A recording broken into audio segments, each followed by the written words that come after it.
Hello, Dylan and Leggy Stream. Good to see you guys. Hope you are going to enjoy the show. This should be a good one.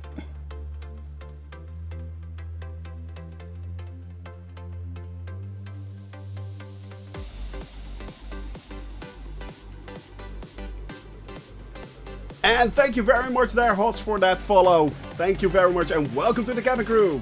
And good morning, Yang Fan. How are you doing, buddy? How is New York today?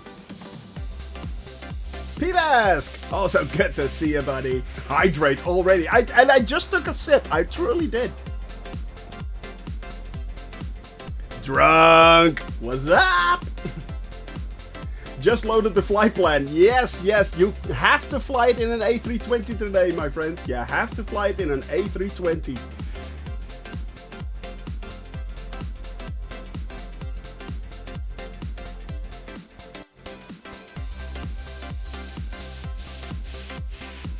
And there he is, Mr. Pilot! Actually, what we can do, Mr. Pilot, let me see.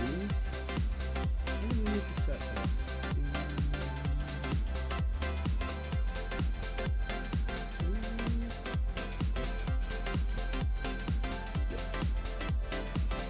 Can you say hello, Mr. Pilot? Yeah, I think everyone heard that.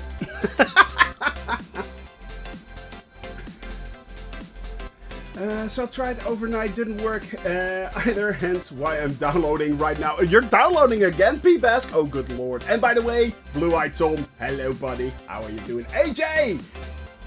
Good to see you, my friend. I'm just messing with you. Yes, you are, buddy. Yes, you are. Hey, nerd. That's actually a mark of honor. That's not messing with me. So, I am a nerd. Actually, I'm the king of the nerds.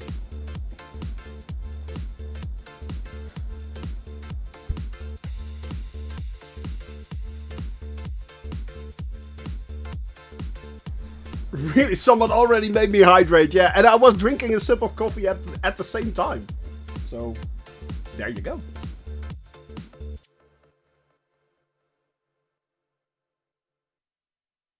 Devil Dude! Hello, buddy!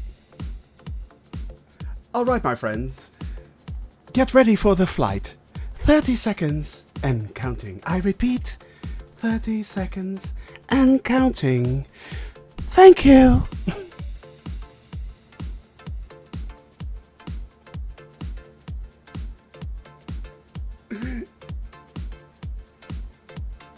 Alright, my friends.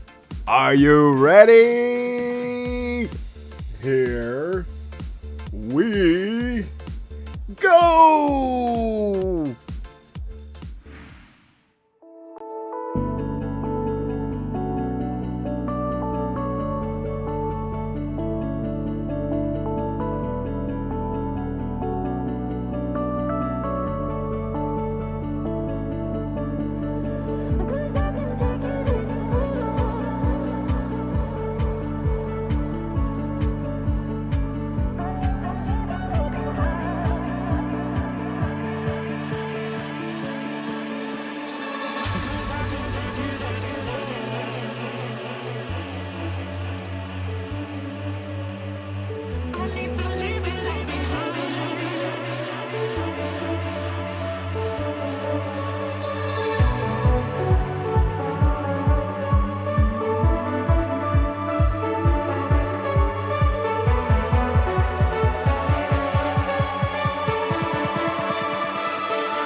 Hi everyone, Shoni from Shoni Gaming here. Hope you all had a wonderful day yesterday. Hope you all laughed out loud when I crashed straight into a bunch of hippos. That was great. So yeah, that was a thing. And today we are going to have a wonderful day because today we have a cabin crew takeover with and there he is! Oh, there he is! Mr. Pilot! There he is! Hello, my friends. Get in there! There he is! You crazy Aussie you. Well, it was a long time coming, but finally we are here. 222, exactly, my friends. Epic indeed. So, yeah, it is a great flight today. And today we are not going to actually continue our flight. We are going to do a Mr. Pilot flight. And the Mr. Pilot flight is a commercial flight. Yes, indeed it is. We are today going to fly from Gibraltar in an A320 to Madeira. We are going to... Indeed, it's going to be epic. It is going to be epic. Guys, if you want to fly along, unfortunately, we are going to do a shared cockpit. Mr. Pilot is going to train me. Yeah. That's going to be a thing. I mean, I can't even keep a 172 in the air, let alone an A320. So, yeah, it's going to be interesting to say the least. But, yeah, we are going to fly the A320. You can't hear Mr. Pilot. You should be able to. Let me see. Oh, yeah, B2. B3. Can you say something now, Mr. Pilot? Hello. I have like a hot potato in my hands and I'm going to be training today to fly an A320 and it's going to be tough, but we're going to do it. I'm going to mash it. I'm going to turn him into a beautiful mashed potato with a bit of butter and we're going to butter the landing in Madeira. Yeah, no. No. It's going to be, yeah, it's going to be ricotta. Basically, ricotta. Yeah. Very nice. Hey, that's good too.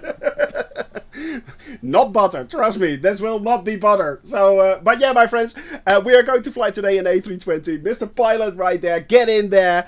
And yeah, it's going to be an epic flight. He's going to instruct me, as I said, on flying an A320. We're going to do the epic flight, a complete startup with checklist, a cold startup with an A320. So he's going to walk me through it. And we're going to take off from Gibraltar, fly all the way, a full normal flight plan. Yes, I've got them as well. Yes. They're all here in the charts, everything. And it's going to be a bumpy ride. It's going to be interesting, my friends. So yeah, that's going to be a lot of fun today.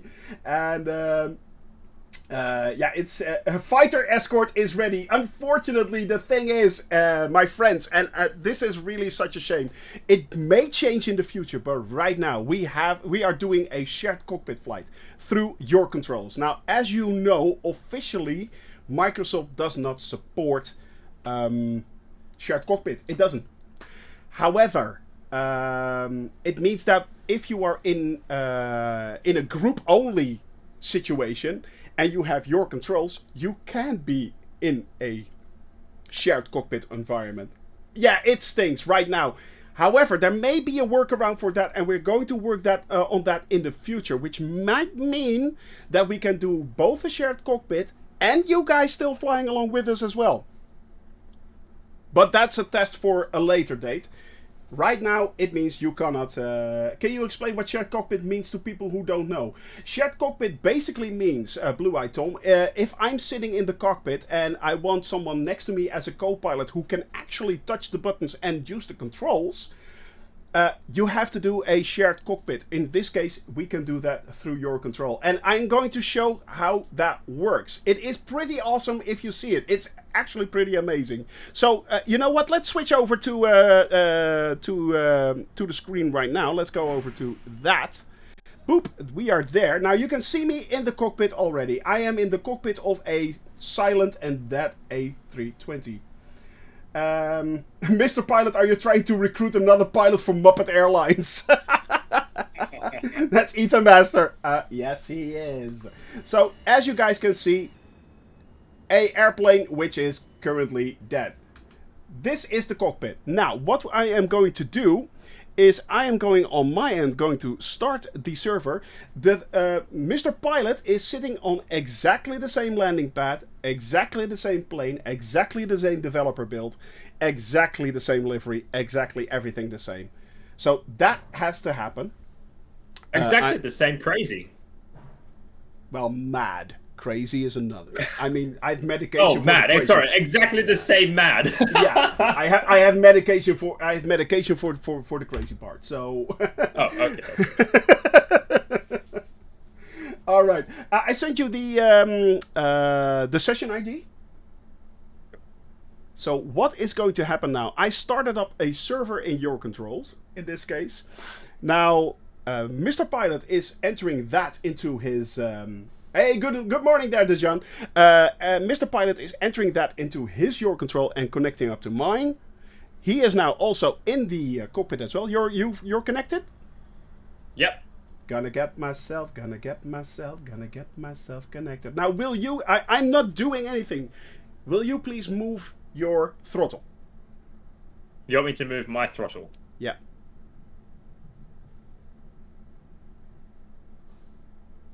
Did you see it? No. Nothing happened.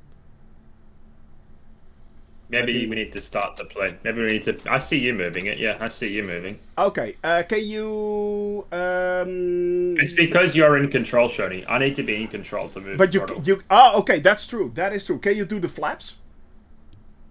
Yeah. There you go. He's setting the flaps. I'm not doing anything. He's switching the flaps. Yep. So he's actually working the buttons. The only thing, because I'm now in control, is actually... yes, I've been in Gibraltar, Dejan. Yes, I've been. It's awesome. But as you guys can see, Mr. Pilot can actually control a lot of the buttons as well. So yeah, the only thing he cannot do is actually fly the plane and use the throttle because I'm in control Your job today. That's my job today. So I'm in control, basically. So it's pretty cool. Hey, Amika, there he is, buddy. All right, now, Mr. Pilot, we are in the plane. We are good to go. Tell me what to do. Right. Okay, guys. Well, let's get stuck into it. First thing, just make sure that AI flight assistant is actually turned off before we do start to warm this thing up. I just checked mine. It was off, but sometimes it does jump back on. Oh, yeah, that's a good plan. AI flight assistant. Let me see. Yeah, off. Cool. Yeah, everything is off. Yeah. Cool. All right. Well, first of all, thank you for having me on the stream. What an absolute pleasure it is to be here with Shoni Gaming and the Cabin Crew. So, sure, buddy. First of all, thank you very much. And yeah, let's get stuck into it then. Let's go. Let's get through the cockpit pre-flight then, Shoni. So the parking brake is on. Flaps. Yep. Flaps are up. Spoilers are up. Nope. Now they are. Yep. Nope. We're true what they were. Yeah, no. Excellent. No. Cool. No. Sorry. Excellent. Weather radar, predictive wind shear, and the engine masters all off. I think they are. Wind shear is here. Yes. Yes. They're good. They're off. They're off. If you don't know, just say yes, Captain. Yes, Captain. Yeah. Thank you. Sure. Yeah. It's all idle. It's fine. Thrust lever to idle. Yes, Captain. Excellent. The gear is down. I hope so, Captain. Yes, Captain. Yes, Captain. And the wipers are off. Okay, let's go with the cockpit preparation. Battery 1. Let's go to there. Boop. Battery 1. On. And battery 2, and then wait for the chimes. There we go. I heard the ping and the ping. Yes, excellent. And then you can go ahead and turn on external power. External power. Boop. There we go. Amazing. It's like clockwork. I know, baby. I know. I know. Well, that's it. Oh, that's our flight for today. Have a lot of fun. Yeah, See ya. And that's it. Call me Mr. Minute, because this is like clockwork. All right, I'm gonna turn the screen brightness up for you, sir. I'm gonna do that for you, so you can actually navigate your way to Madeira. That will be handy. Turn on the eCam brightness, and okay, excellent. So there we go. Active brake pressure is fine. Don't worry about that. Cockpit lights, don't worry about that. Instrument display brightness, I've now done that. We can go ahead and perform the APU fire test if you do know how to do that, Shoni. That's on top, isn't it? Yep, so it's the big red cover in the middle of the overhead panel, and there's a little test button. We just want to hit the test button for 5 seconds, the small button down to the bottom right. That's it.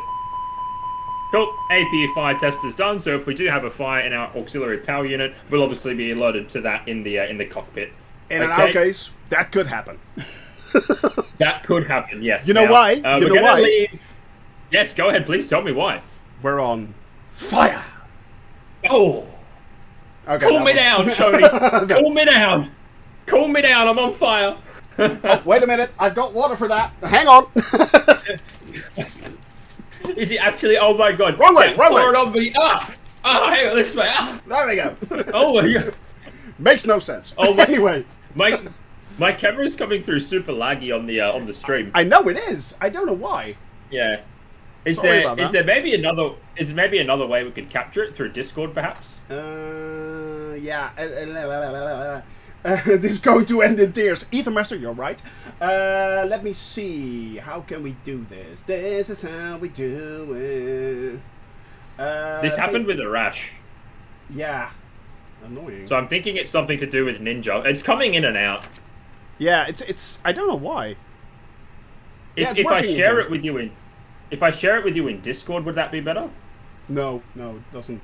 Okay, all right, let's continue. Don't worry. Yeah, sorry, okay, so we're going to leave the plane connected to the external power while we're on the ramp here at Gibraltar, and we'll fire up the APU later on in the process. So we can now go ahead and turn on the crew supply. So we have a flow. On the overhead panel, as I've explained, there's sort of 3 segments. So you've got the first segment to the left, the second in the middle, and the third on the right. So we're now working our way up.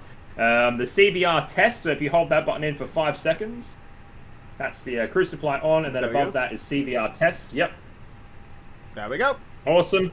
And then we can turn on ADIRS 1, 2, and 3, set to nav. 1, 2, and 3. There we go. Excellent. Okay, now we can come down to the second panel, and the exterior lights. We want to turn our wing, nav, and logo lights all on.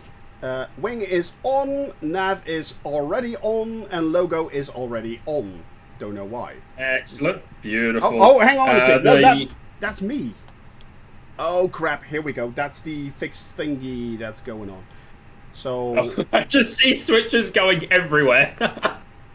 Yeah, no, I need to... the fun thing is, I need to turn it off on my... I figured out what's actually happening. Because if you have an alpha yoke, you have the fixed buttons right there. The thing is, however, that... if you set them off, you can actually switch them on any way you like. If they are turned on, however, they force everything on. So... keep everything off on your alpha yoke, and you should be fine. You should be able to turn everything on you like. So, there we go. Strobe is off again, by the way. Yeah, strobe is in auto, so that is perfect. Where it is now is now it's off. So just turn it back into auto. I'm seeing it on the... Yeah, there we go. No, it's only in the middle section we want it. Yeah, that's auto. Yep. So leave it there. Yep. Cool. Next up, no smoking and portable devices. You can just turn those on if you want. And the emergency lights to arm. And emergency lights to on. Excellent.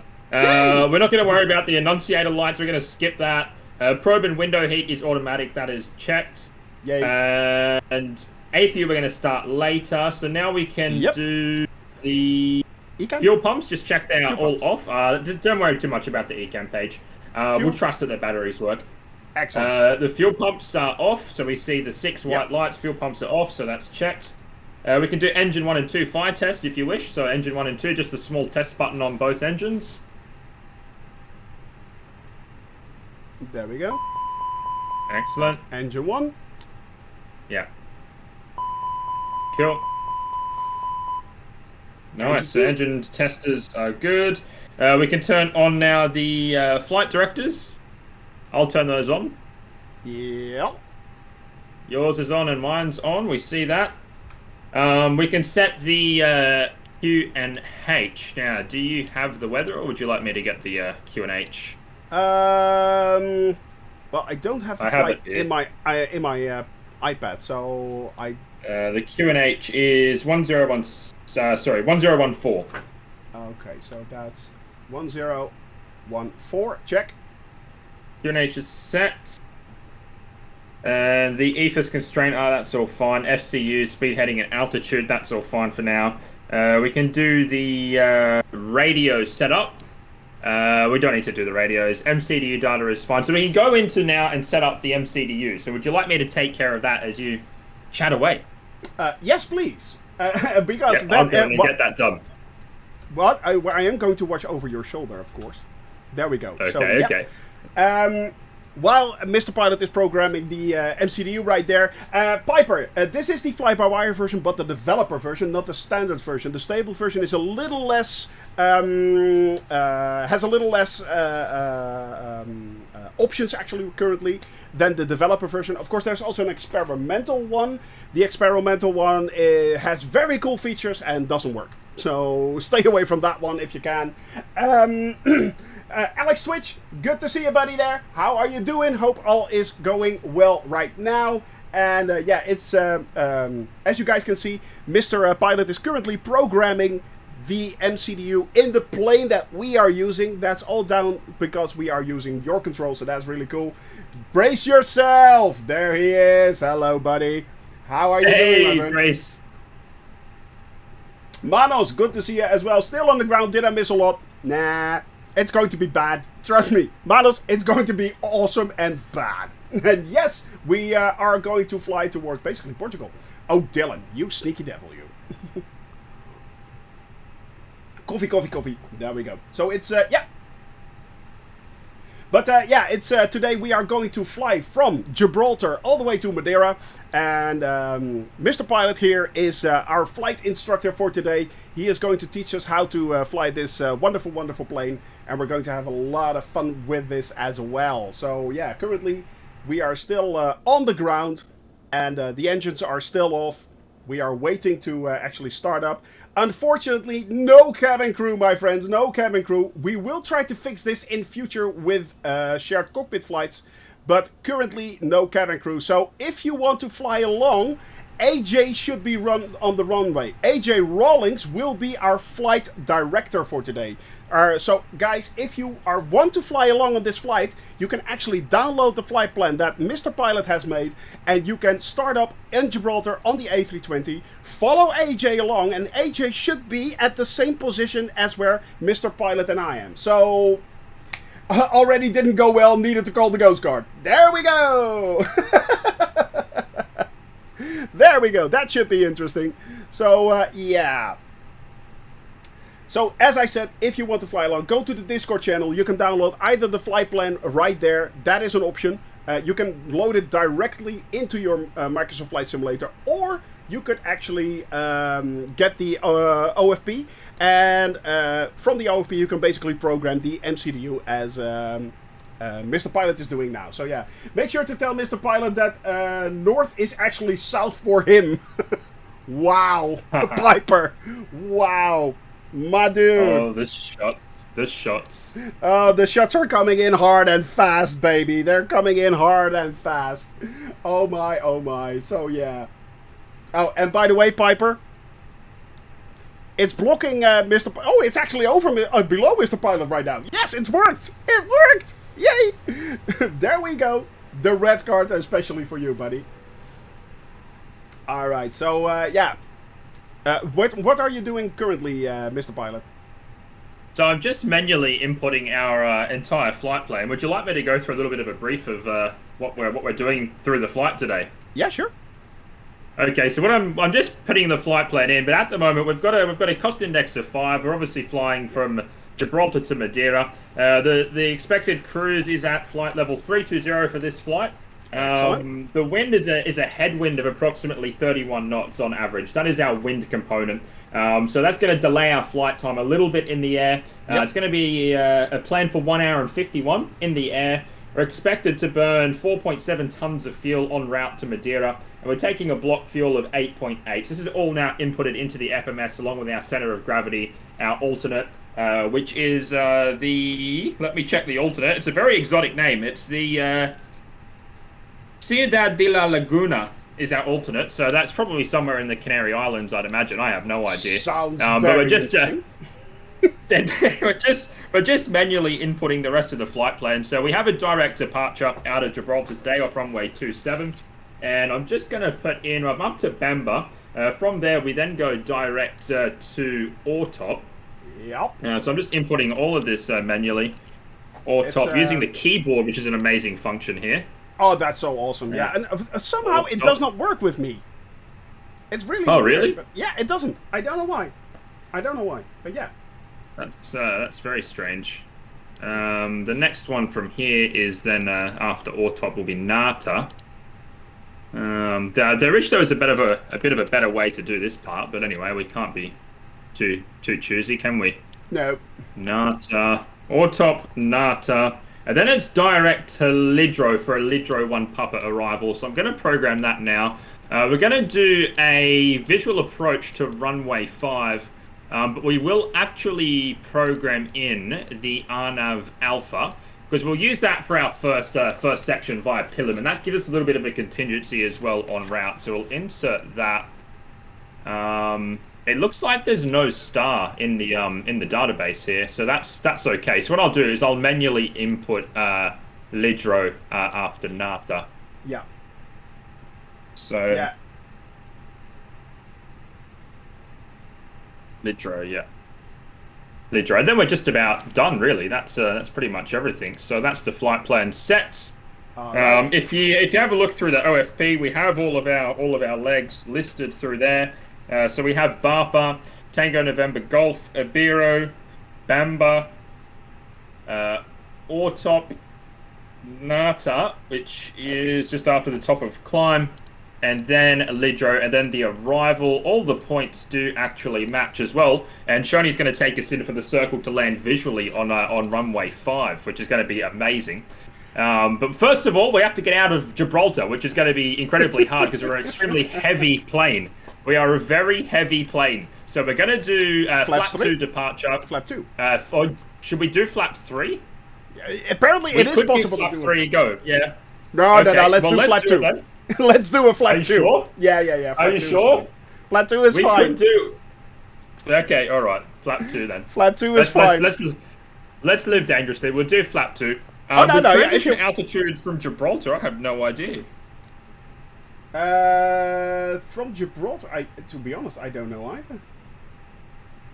Might just have to have a quick peek here. It is Europe, so... I can't wait to see you fly this thing. We'll use... Let's see. Shoney is looking so relaxed, so his co-pilot is doing the work. Yes, that is quite 6,000. 6,000 feet. Hey, this is all I'll be doing for this flight. He's going to be doing the hard work. I'm just going to sit here for the flight. So he's going to relax now and get himself composed and ready. That is true. 6,000 feet. Okay, so this is our performance. So the runway at Gibraltar, departing runway 27, we have just 5,833 feet of runway. So it's an extremely small runway. We're quite heavy on the plane as well for this trip. So we have a zero fuel weight of 60 ton. The max zero fuel weight is 62.5, so we're quite close to the limit there. Our takeoff weight will be 68.6 with a takeoff weight maximum of 79. So, yeah, again, not as close to that limit, but still close. And our landing weight is planned for 64, and we have a max landing weight of 66. So the weights are quite interesting. So we'll go for a flat 2 departure. The V speed's 130, 131, and 135. Flat retraction at 153, slat retraction at 198, and a clean speed of 227. And it's going to be up to you to get us out of here, Shoney, so good luck. Yay. Yay. Confidence is high, people. Confidence is high. I can't even get a Cessna in the air, let's face it. Nah, that's not true. I can do it quite. But that's it. Right now. That's All it. right. We're ready to go, sir, so... Alright, so what's next what we need to do, Mr. Pilot? Talk us through it.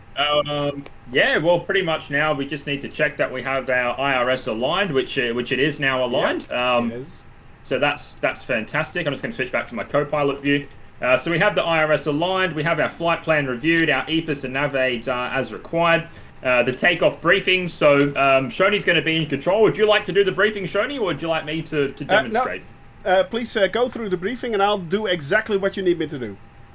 Okay, so Shoney's going to be in control of this departure. He's basically our trading captain for the day. He's going to take us out of Gibraltar today. It's a pretty easy departure, mate. There's nothing out of the ordinary. We're on stand 3. We're going to taxi out to runway 27. So we'll taxi out via Bravo and Echo. The pushback will be tailed to the left. A small backtrack. We're going to have to use the full length. The departure is going to be direct to our first fix of Bapa. Okay, so it's very easy. So we're going to fly out and turn direct to Bapa. But what I would recommend for this takeoff is doing a static takeoff. So we line it up on the runway, use as much of the the asphalt as possible, stop us in the center, release the parking brake, but hold the tow brakes. And what we'll get Shoney to do is engines up to 40%. I'll call out that the engines are stabilized. Shoney will then progress into toga thrust, and he will verify that we have man toga, SRS, and runway, and the auto thrust is blue. We'll then obviously accelerate through our V-speeds. I'll call out V1 and rotate. Shoney will lift the nose wheel off the ground ever so gracefully, and I will call positive rate. Shoney will call gear up. I'll put the gear up. Hopefully we've made it. Hopefully we're not in the water. We might need the afterburners. Yes, Itali, we might need the afterburners. And then, mate, from there, we'll just retract the flaps on schedule and fly out to Bapa. And that's pretty much it, mate. But the static takeoff is going to be the key to this, because without that, we may not have enough runway. Interesting!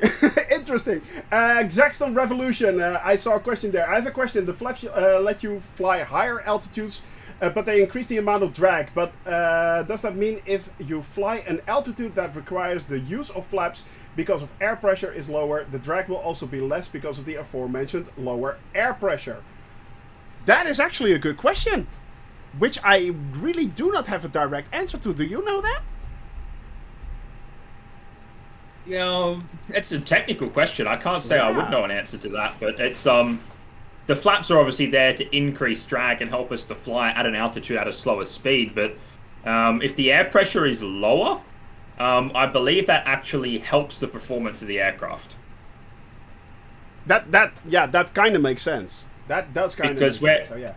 I guess lower air pressure could be associated with a lower temperature, and it's actually easier for the plane to produce lift in a lower temperature because the air molecules are actually bound closer together. So if you imagine the surface of the wing, the air goes over the top and the air goes underneath the bottom, but they must meet at the same time at the back of the wing, right? So the flap can extend that, but in cooler air, the molecules are closer together, so they actually travel faster over the wing, so that produces more lift. Yep. In warmer air, the molecules are actually more expansive, so it actually takes them longer to travel over the wing, which produces less lift.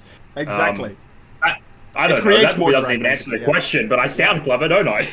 True, true. The thing is, however, and I think, brace yourself, no, who was it that actually reminded, Ethermaster, I don't think actually my MCDU has been set. Because if I go to FLP, it doesn't do actually anything right there. Oh, you have no FMS? Nothing. It didn't pass over. Nothing is got in? It's really? Not there. Nothing. Is my SimBrief pilot ID in your computer? Let me see. Where do I need to go for that? MCDU menu. Go MCDU menu, options. And then let me go first to 5. Yep. Now the map is over that, so let's go out from there to there. There we go. And you want me to bring it up? AOC SimBrief. Is that your pilot ID? Yeah. Hang on, I'll try. I can do initialize request and see what it does. Yeah. It does pop up right now. So basically, we have to go to step actually through the flight plan, I think. So that was init page. If you block is if it's all there, it's all fine on my end. So just type in a block fuel of 8.8. 8.8. There we go. And thank you very much, Captain Arash, for that raid. Captain Arash is here. Hello, my friends. Welcome to the channel. Hello, Alison Johnson. Hello, my dear. How are you doing? Hope all is well. Hope you are having fun. And yeah, welcome to my channel. I'm Shoni from Shoni Gaming. But today we have the wonderful Mr. Pilot who is training us to get the A320 from Gibraltar to Madeira. It's going to be interesting. Yeah, it's going to be interesting. So get in there. Well, actually, that you have to say that. Oh, get in there. Let's go, guys. Hello, Arash. Hello, the Arash Raiders. Just, you might have to enter the departure and arrival then, Shoni. Yeah. On your end. Let me see. So if you hit flight plan. Exactly. And then... And then LXGB. Exactly. Departure. That's runway 27. Yep. There we go. 27. None. Insert. Yep, insert, yep. That's and then go to the bottom. Click the white LPMA, the white section. Yep. Arrival. And arrival. Yep, and then it's the RNAV 00 Alpha. RNAV 00 Alpha. So, yeah. That one, yeah. All right, that one. Yep. And via Pillen. No stars, yes, no transitions. Pillen. Yep, that's it. That's fine. Excellent. All right. And just let me know if you see Lidro in your flight plan. Just yeah, I see yes, it. it's there. Yeah. Cool. Lidro, okay. All right. Lidro decelerate. Yeah. Do you have the performance page? Is that? Yes, that's 130, 130, 135. Funnily enough, flaps 2 okay, you just actually, need to, so that's good. Just set the transition altitude to 6,000. Yeah, I saw it. 6,000. There we go. Set that transition altitude right there. That should be it. Cool. Okay, so are you now ready for the pre-startup? I think I am ready for the pre-startup. Okay, Shoni, here we go. We're going to get you in the air, my friend. So it's time now for the APU master switch to be turned on. Yes, we are going back up top, and the APU master switch has been turned on. And the APU starter switch. Turned on. Okay, while that's happening, we can check our weight. So we have a gross weight of 68.7. Just check that you have that also. Where do I check that exactly? On the bottom ECAM, on the bottom right corner, it'll say GW and a number. 68.7. Should be 60. Yeah. Perfect, excellent, and that is exactly what we want for our takeoff weight. That is excellent. Yep. So that is checked and verified. We have our takeoff performance checked, which we have just done. So we have the V-speeds 130, 131, and 135. Yep. That is checked. APU bleeds can, if the APU is now available, APU bleeds can come on. We're just waiting on that. On and on blue, so no available yet. Just no available yet. So there it is. Now oh, there it is. It went just available. So I'm pressing the APU bleed. There we go. Yep. And external power can be disconnected. Bye-bye. Here we go. Here we go, Shoni. Here we go. Oh, now this is where it I'm says ready. this is where it says the seatbelts need to be turned on. Do that at your own peril. I think we just leave the seatbelt sign off. Let's leave it off. Yeah, let's leave it off. Let's leave it off. Okay. All right, so this is it. This is where it starts to get serious. Windows and doors need to be closed and locked. I'm just going to check the door page very quickly to confirm that. We do have all doors closed and locked. The cockpit door, if you would like to, you can close and lock that, or we can have all these mad hatters in there with us. They can go on the jump seat right there. I don't care. Okay. They can go on the jump seat. All right. You can turn all the fuel pumps on left to right. Back on top, left to right. Pump, pump, pump, pump it up, baby. There we go. No, I love it. I love it. The beacon light can be turned on. We be pumping. Beacon light on. Okay, I've set our. Is there anyone that wants a particular squawk code set? Is there a particular number you like, or? And no, not 7500, and not 77 as well. No. Okay, we'll do 2000. 2000 for IFR. Okay, so the squawk code is 2000. The TCAS is on standby. We can now set the clock. I'll set my clock on the run time, and you can go ahead and push us back, sir. All right. Well, let's start the pushback, and we do that from the outside view. Oh, lovely, and we have a lovely tool for that as well. 600. No, Ether Master. No. All right. Start the pushback. There we go. Just release the parking brake. Yep. Did you release it? I thought you were going to do it. Do you want me to do it? No, I just did. Okay, cool. It's so handy. This tool is so great. It is awesome. Alright. You might need a bit of tug speed. Yeah, a little bit. What? Your reversers are on, by the way. They are? Yeah. It doesn't say so. Yeah, the plane I'm seeing on the stream has its reversers deployed. Ooh. They do? Yeah. Engines are in reverse. Oh my. Hang on a tick. Just check the throttles. Yeah, check the throttles. It could be just a calibration thing. Oh, I don't know. Yeah, you see they're in reverse. Yeah.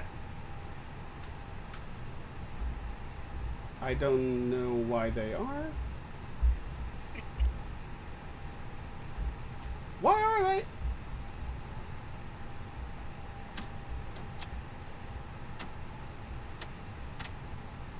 This is weird. There we go. Idle. That's good. We just want them in idle. Yeah. Oh, hang on a tick. I see what's going on. Yeah, sorry. That will be me. That's my mistake. My bad. My bad. My bad. Sorry. I'm screwing up already. Alright, let's get a little bit more tug speed there. We just want our tail to go to the left. Left of the flight deck, that is. Yeah.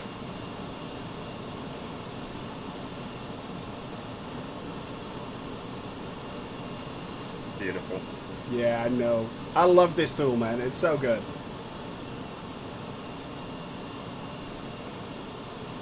How do you control the aircraft together, Ember? You can do that by your control. It's a separate program that you use, and that is also the reason why we don't have actually a community flight today.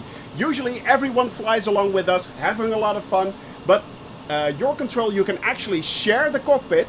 It's a separate program. It's completely free. However, you have to do it in group only, so you cannot be either in live or in all players, unfortunately. So that is the reason why why you don't see anyone but us, basically. I feel so alone. All right.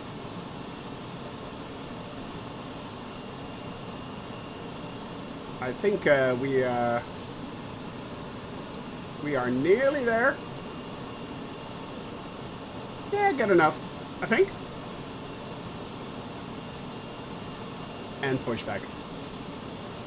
And parking brake set.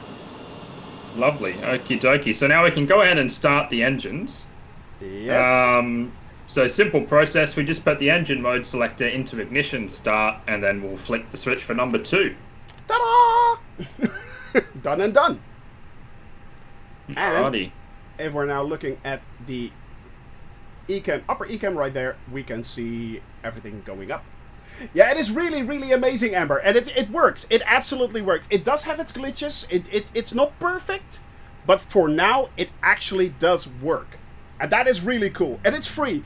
Just Google Your Controls, Microsoft Flight Simulator. There's a good chance you can even find it on Flight Sim 2 or anything like that. It's awesome. So, yeah. Hey, Mr. Pilot, I think I see some gray hairs on your head. James Martin. Right there. No grey hairs. No grey hairs. Shotty's going to do a great job, I'm sure. Once he gets his throttle sorted out.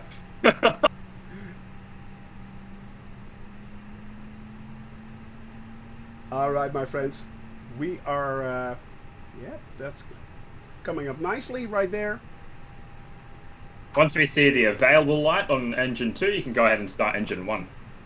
Where do I actually see the available light on engine 2? It'll pop up. There it is. No, it's popped up on the bottom ECAM, so you can see it there if you look. It's the in the rectangle saying avail. So yeah, we're all good. You can start number 1. Oh, okay. Awesome. It's on the top ECAM. Sorry, my mistake. Yeah. Right there. Ah, yeah.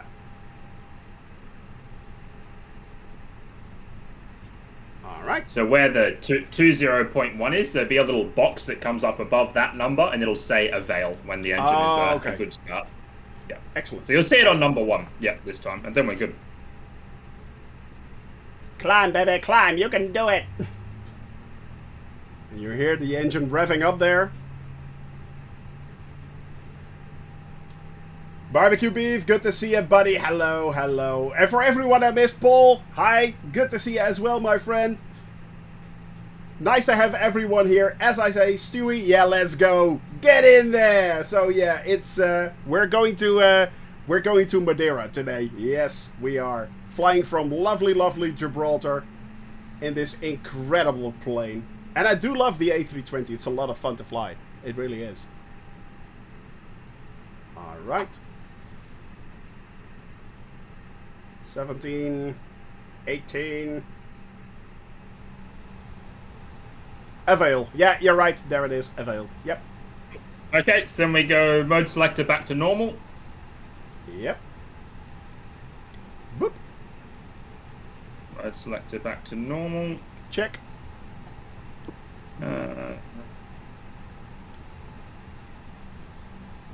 Something's happening on my my end here. Very strange. Good or bad? Oh no, it's fine. It's okay now. It's okay. You can turn the APU bleed and the master switch off. Yep. APU bleed off. Master switch off. Yep. Okie dokie. Now, are you ready for the before taxi checklist? Yes, I am. Okay. Auto brake set to max. Not yet, but now. Yes, done. And spoilers armed. Spoilers are armed.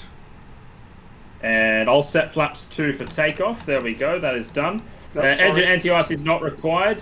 You can go ahead and check the flight controls. So I've put the flight control page on the bottom ECAM display for you. And you can go ahead and test the flight controls. There we are. Yep, excellent.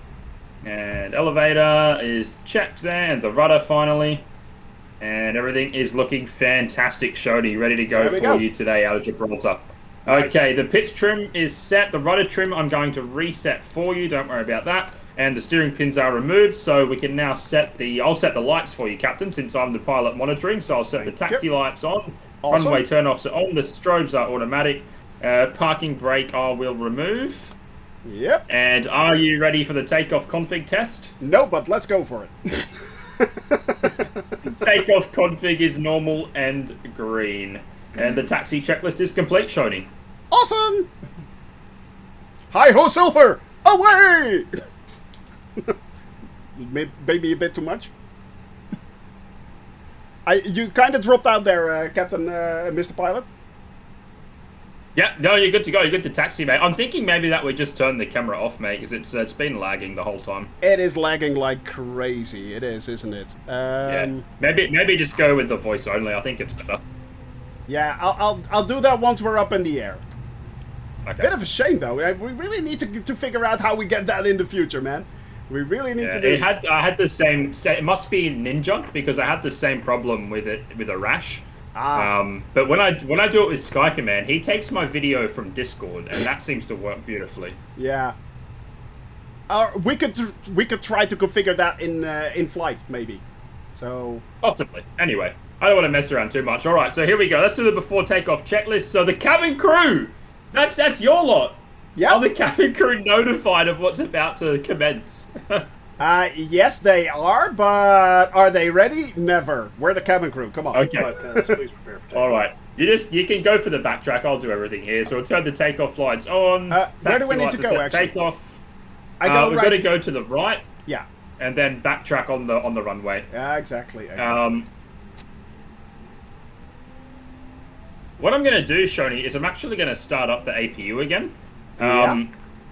Because being that it is a short runway, and we are quite heavy, I'm going to turn the packs off to give us a power boost. Exactly. I'm also going to start the APU, because having the APU on will also give us a performance increase in the plane. So that will help us with our takeoff. I actually heard from an actual A320 pilot that turning the packs off was before COVID actually standard operation before a flight, actually. Yes, that's correct, I believe. Yes. Yeah. Excellent. So that is all good. Just waiting for that to fire up. We'll turn on the weather radar, set to system 1, mode weather and turbulence, predictive wind shear is on, transponder is on, and TCAS is set above, and TARA. Takeoff memo is no blue. And we're just waiting for the APU. You can spin it around. Try and use as much of the runway as you can. Yes, yes. And APU bleeds are on. This is amazing to be sitting in the plane while Shoney does all this work, and I'm just sitting here. It is bizarre, isn't it? Oh, it's so cool. It's so cool. You have done this before in multiplayer, have you? I have, yes, but it blows my mind every time. It does. All right, so do you remember the procedure, sir? Talk me through it again, just in case. Okay, so yeah, stop on the center line here. Just get us nice and aligned with the center of the runway, and I'll talk you through it. Oh, easy, easy. Yeah, easy, Tiger, easy. I try to get as much runway as I can, but doing that, it is kind of hard. All right, that should be pretty good there. Yeah, lined up kind of nicely there. Yeah, okay, that's fine, that's fine. Okay. All right, this is what we're going to do. Obviously, you're performing the takeoff. The parking brake is off. I just want you to hold the toe brakes. Done. And what we'll do is hold the toe brakes all the way through this. Okay, so what I want you to do is remove the engines to 40%, wait till the engine's stabilized. I'll call out engines are stable, then go to toga thrust. Wait for the N1 to rise to match the. There'll be a blue icon that shows you where the throttle is aiming to. Once the green needle matches that, release the toe brake and verify man toga, SRS, and runway, and auto thrust blue. And then what we'll do is I will call out V1, VR, you'll rotate the plane, call out positive climb, I'll put the gear up for you, and then we can engage the autopilot and be on our way. Awesome, awesome, awesome. Okay, now there was one thing I wanted to ask you. What was that? Yeah, forgot. Anyway, it doesn't matter. Doesn't matter, it's fine. It's fine. If you think of it, fire away. No, yeah, I remember. It's all yours. As you actually approach 80 knots, you have to push a little bit the nose down, don't you? Yes, you can. If you hold forward pressure on the stick all the way throughout the rollout until we get to 80 knots, and then you can bring the stick back to its neutral position. Yeah, exactly. Okay, well, here we go. 40%. Go for it. That's toga thrust. This is toga thrust? No, it isn't. There we go. And engine stabilized. All right. And that's it. Let go of the toe brakes. And we're off. And away we go. We're moving! We're moving! Oh, that's maybe a bit... Yeah. Maybe don't do that. And 80 knots. Yep. 100 knots. Oh, this is going to be short. D1, rotate.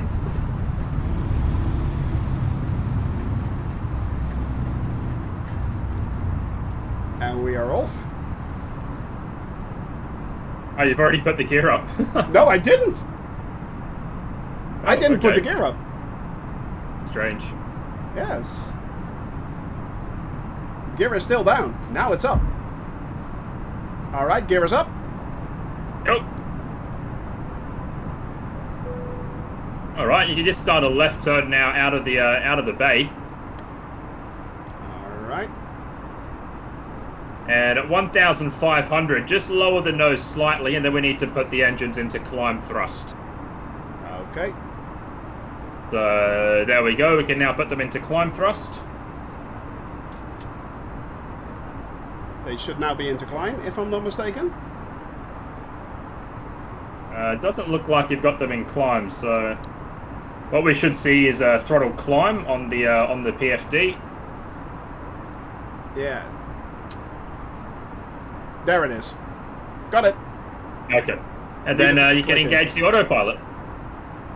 And engage the autopilot. Excellent, there we go. Now that's now going to find the nav path, and it's going to take us direct to Barpa, which we have 21 miles, and that's the departure done. We're on climb to 320. I'm going to retract the flaps. Gear is up. Spoilers are disarmed. Thrust is set to climb. Autopilot is on. And the nose wheel and runway lights are off.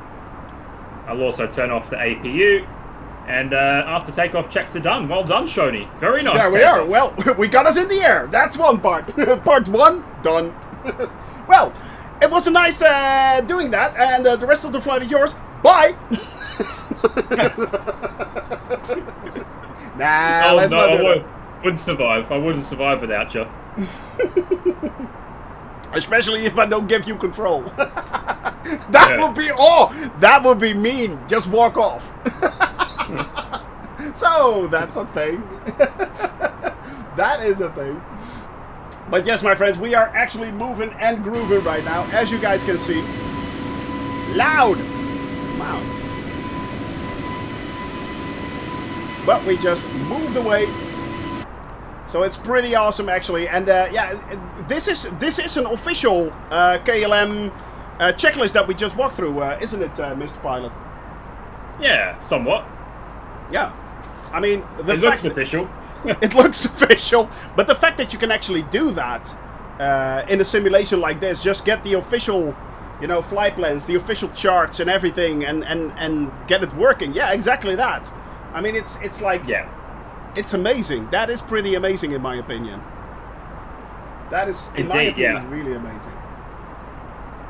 I mean, look at the detail of the OFB that we have. It's got, you know, everything you need. It must be pretty accurate to what a real pilot would receive. It even has the weather. It tells us about isolated embedded cumulus at 34,000 feet off to the northwest of us. You know, it's pretty comprehensive. Amazing. May you kindly share the checklist? I will share the checklist, Diederik. I will post it on the Discord channel. Yeah, I will post that on the Discord channel. I will do that. So yeah, it's. I mean, the fact, as I said, the fact that you can actually do everything and get this close to actual realism is pretty cool, in my opinion. And not only that, I mean, let's face it, it looks absolutely stunning and amazing. North Africa, we are just passing North Africa here. This is Morocco, if I'm not mistaken. Yes. Yeah, Morocco. So we are now flying over that, and we are headed towards. Well, we are now headed towards Mallorca, basically, the Canary Islands. Well, part of not the Canary Islands. They're just above them, isn't it? Yeah. Yeah, Madeira is just north of the Canaries. That's right. So we'll do a right turn in a moment, and we'll actually fly out into the Lisbon airspace and then travel southwest to Madeira. Yeah. Yeah, exactly. And that is the route that we are taking. That is from Orto to Narta, and from Narta then on towards Litro. Yes. Exactly, yeah. I was looking that up, and yeah, exactly. So it's, yeah. Adnanso, hello. Welcome to my home country of Morocco. Yeah, shortly we are over Morocco, and we are leaving it soon again. But, Adnanso, we are going to fly over your country full VFR in the future. In a few weeks' time, we will be flying in a GA-172 plane, and we are going to see your country up close. So that's going to be pretty cool as well. So yeah, no chance of visiting me in the Azores. Not today, not on today's flight. In future, yes, but not today. So, Baganario, good to see you. Madeira, nice airport. Hard to land in real life. Well, apparently, according to Mr. Pilot right there, it is also hard to land in the simulator. That is why he chose it. Yes, absolutely. You sneaky devil, you. Oh, we had to give you a challenge. I mean, come on. We can't make it too easy, can we? We might as well make it as hard as possible. I could have said Paro. We could have done Paro. Paro? No, thank you. No, thank you. No, thank you. That would be pretty awesome. But yeah. Oh, that will be awesome, Adnan. So that will be awesome. Thank you very much. But yeah, guys, it is pretty cool actually to once you get this going, it is rather quite relaxed flying actually. All you now need to do is basically get your plane up to cruise level, and from there on it's basically constantly now reacting to what the ATC is saying, but and checking if everything is going well in the plane itself. Mr. Pilot? Yeah, that's correct. We're just about to pass over the Tangier VOR, which is a nice city in Morocco, if you wanted to give the stream a look at that. But yeah, pretty much now all we're doing is following instruction by an ADC, fly this heading, fly this altitude. You know, there's not much to it from here. We're just inputting data and monitoring data through the flight. Yeah. Tangier, right down there. And it looks absolutely amazing. I actually forgot to turn down the audio level, so yeah. That was a bit of a boo-boo, and I can't change that right now, because if I do, I actually pause the simulation and I will desync with Mr. Pilot right there. So I can't change that. But yeah, it's no other flyers today with me. It's not possible with shared cockpit. That's the only thing, Weem. Exactly, that is the only thing. The thing is, if you use shared cockpit, you have to be in group only. You cannot be in either multiplayer right now or in live environments. However, there may be a way to do that. I'm going to try that out with AJ Rawlings, for instance, and I'm going to do that with Mr. Pilot, and we're going to see if it is possible actually to do a group flight with shared cockpit, but also use that with joint FS. So joint FS may be a workaround for that. But if that works, I will post that on the YouTube channel as well. I will make a vid of that.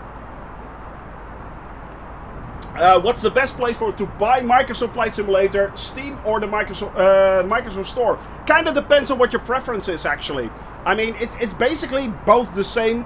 They get the updates at the exact same time, so it really doesn't matter that much, I think. The only thing is there, Road NSF, is the NSFW, sorry. The only thing is that the community folders are a little bit different. The locations of the community folders are basically the same, but not exactly the same. So yeah, it's basically that. It's basically that. But other than that, it really doesn't matter. What you can do, if you want, Road, and this goes for everyone, is get Microsoft Flight Simulator first on the Microsoft Game Pass. If you have the Game Pass, you can get it for like $3 or €3 or £3, whatever, a month for the first 3 months. And the standard version, which includes the A320 as well, is in there as well. That's a really good way to get started. So yeah, Gibraltar does have some monkeys. Indeed, it does. But yeah, just go on price, Ethermaster. Basically, yes, go on price. That is the best thing you can actually do. So yeah.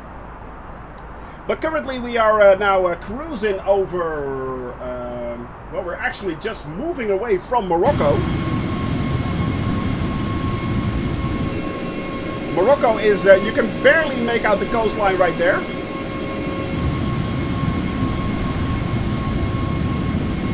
And we are still climbing. Currently we are at 24,000 feet. Yep.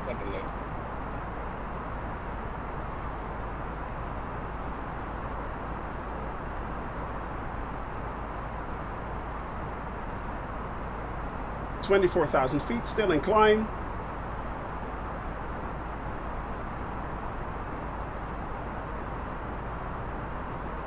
Thankfully, it's all working smooth. So far, so good. It is. It is. It is. Everything is, yeah, going peachy, basically. Oh my God, you're a good instructor, Mr. Pilot. You're a good instructor. There you go. Thank you very much there for that follow. I truly appreciate that. Although, what was that? Who was that? Venom. Yep, Venom there. Venom 74 DK. Thank you very much for that follow, my friend. I really, really, really do appreciate that.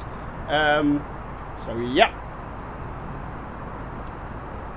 Cessna's getting better today. I was going to close off the camera, Shoni. Yeah, it's really bugging out somehow. Let me see. Maybe we can do it differently. Unfortunately, I have to change this a little bit, guys, so bear with me. Bear with me. Switch that off.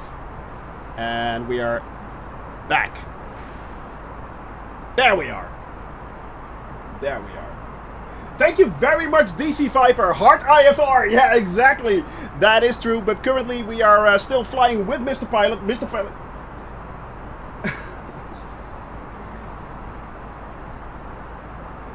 Let me see. Oh, and Falcons TV. Thank you very much for that follow as well. That is really, really kind of you. Thank you very much. We always appreciate everyone that is new to the CabinCrew. That's awesome. Yeah, I just saw a black screen with a pop in. Maybe we can do this differently. Cleo, thank you very much for that follow as well. Thank you, thank you, thank you. Let me see if I can change this. Mr. Pilot, could you do... you're still there, aren't you? Yeah, could you... could you go to video feed on your Discord? Yeah, I can't stream video into this channel. Oh, no, you can't. You know what? Let's switch over to the direct. I'm going to call you directly. Okay, yeah, easy. Start a voice call. So I'm now voice. I'm calling Mr. Pilot. Calling Mr. Pilot. Here we go.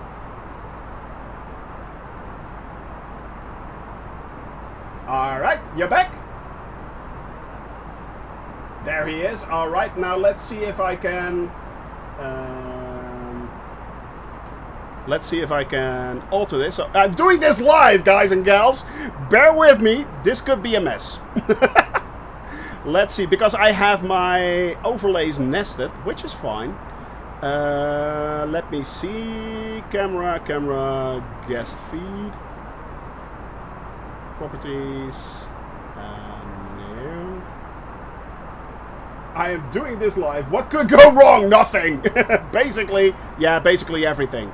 Let me see. I'm adding this.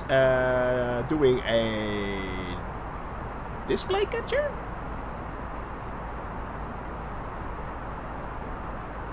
Create a new display capture and then.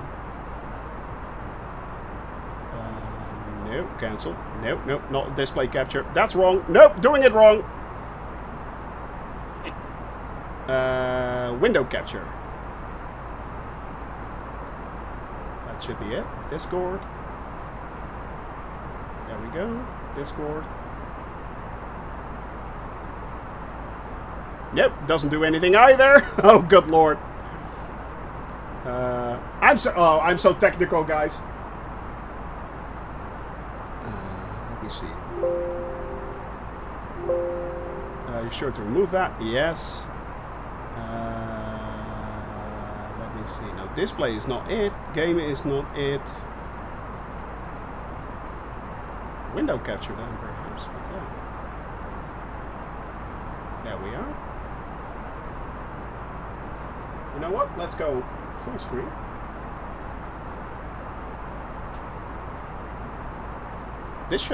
This may work. This may work. I'll have to find out from Sky Command exactly how he does it. Yeah.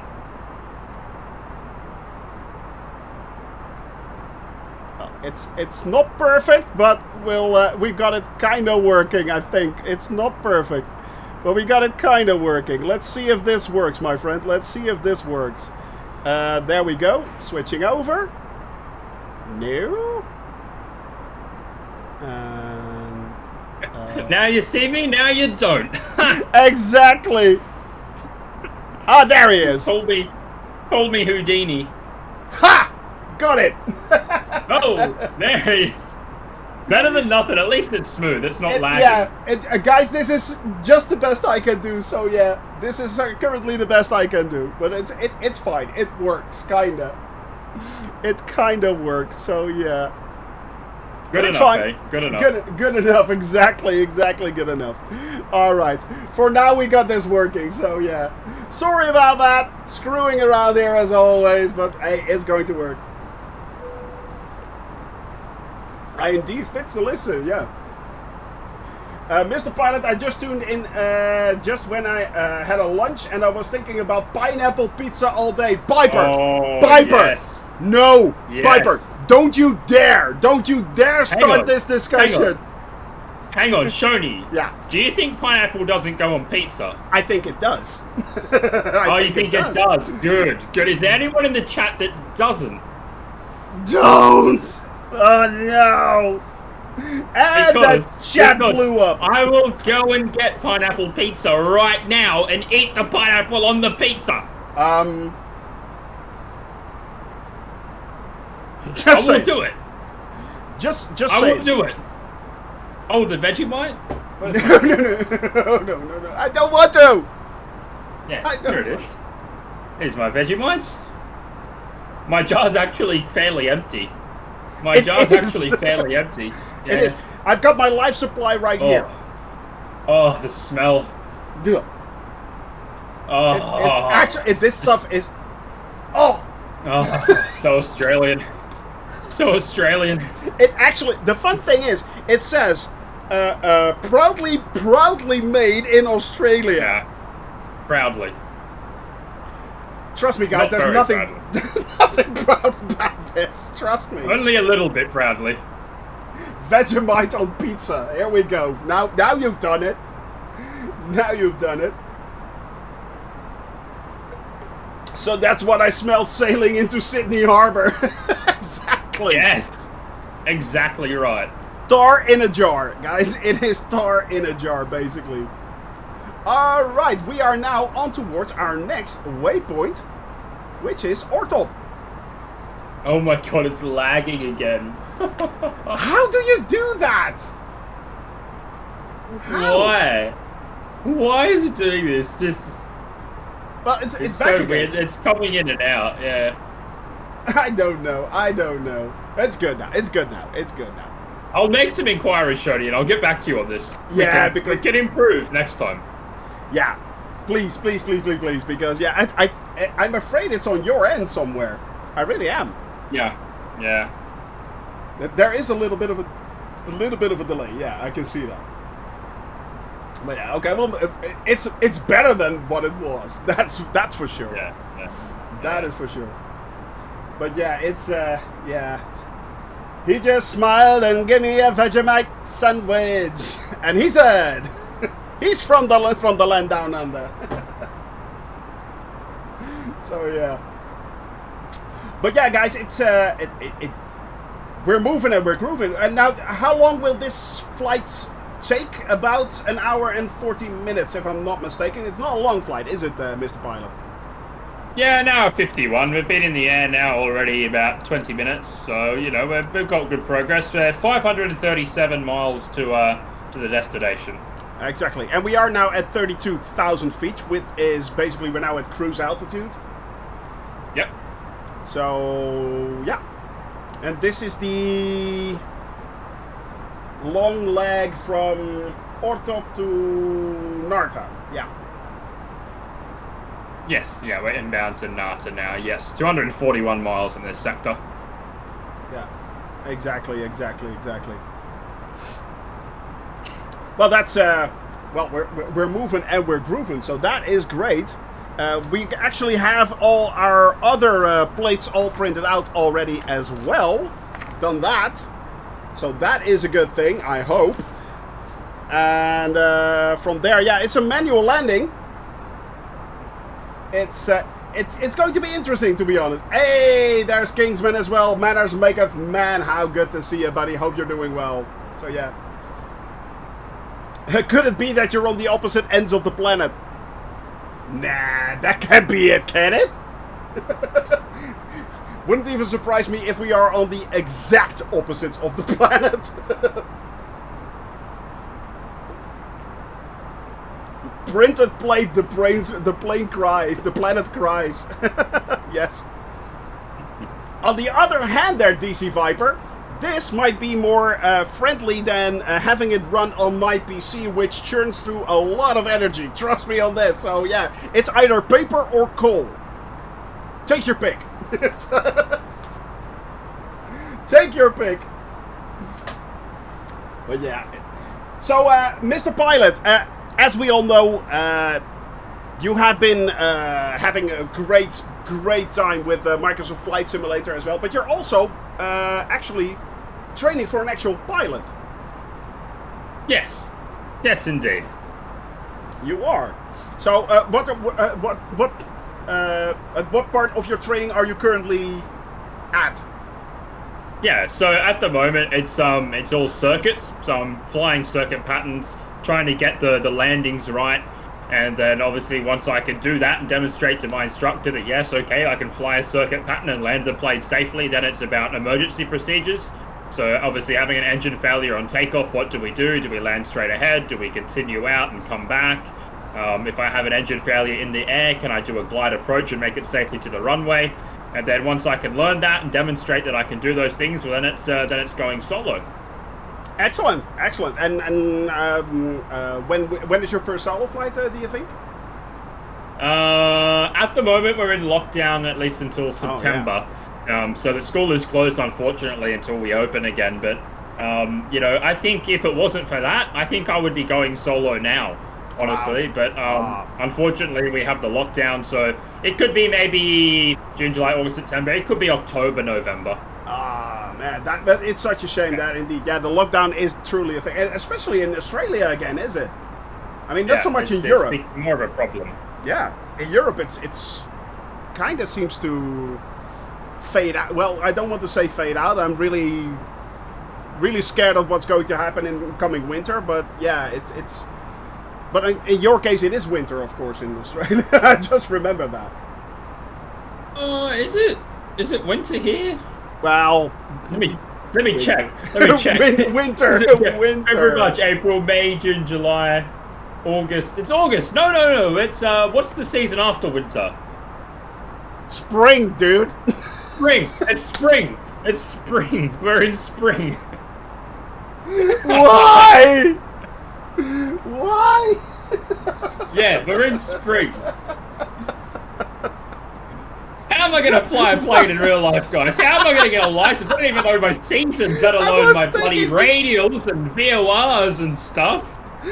And he just deleted spring. He just deleted the seasons. He needs room up there. I do. He's only got a limited hard drive, you know.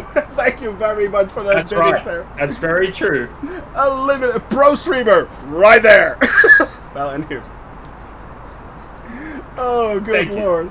Who needs springtime anyway? Who needs seasons? My A320 speeds units has just changed to Mach. Does anyone know how to change it back? Yeah. Yes.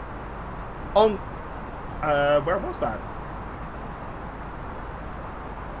So there's a button next to the speed knob, which is a black button. It changes it from speed to Mach. Right there. There you go. Red card, indeed. That really does need a red card right there.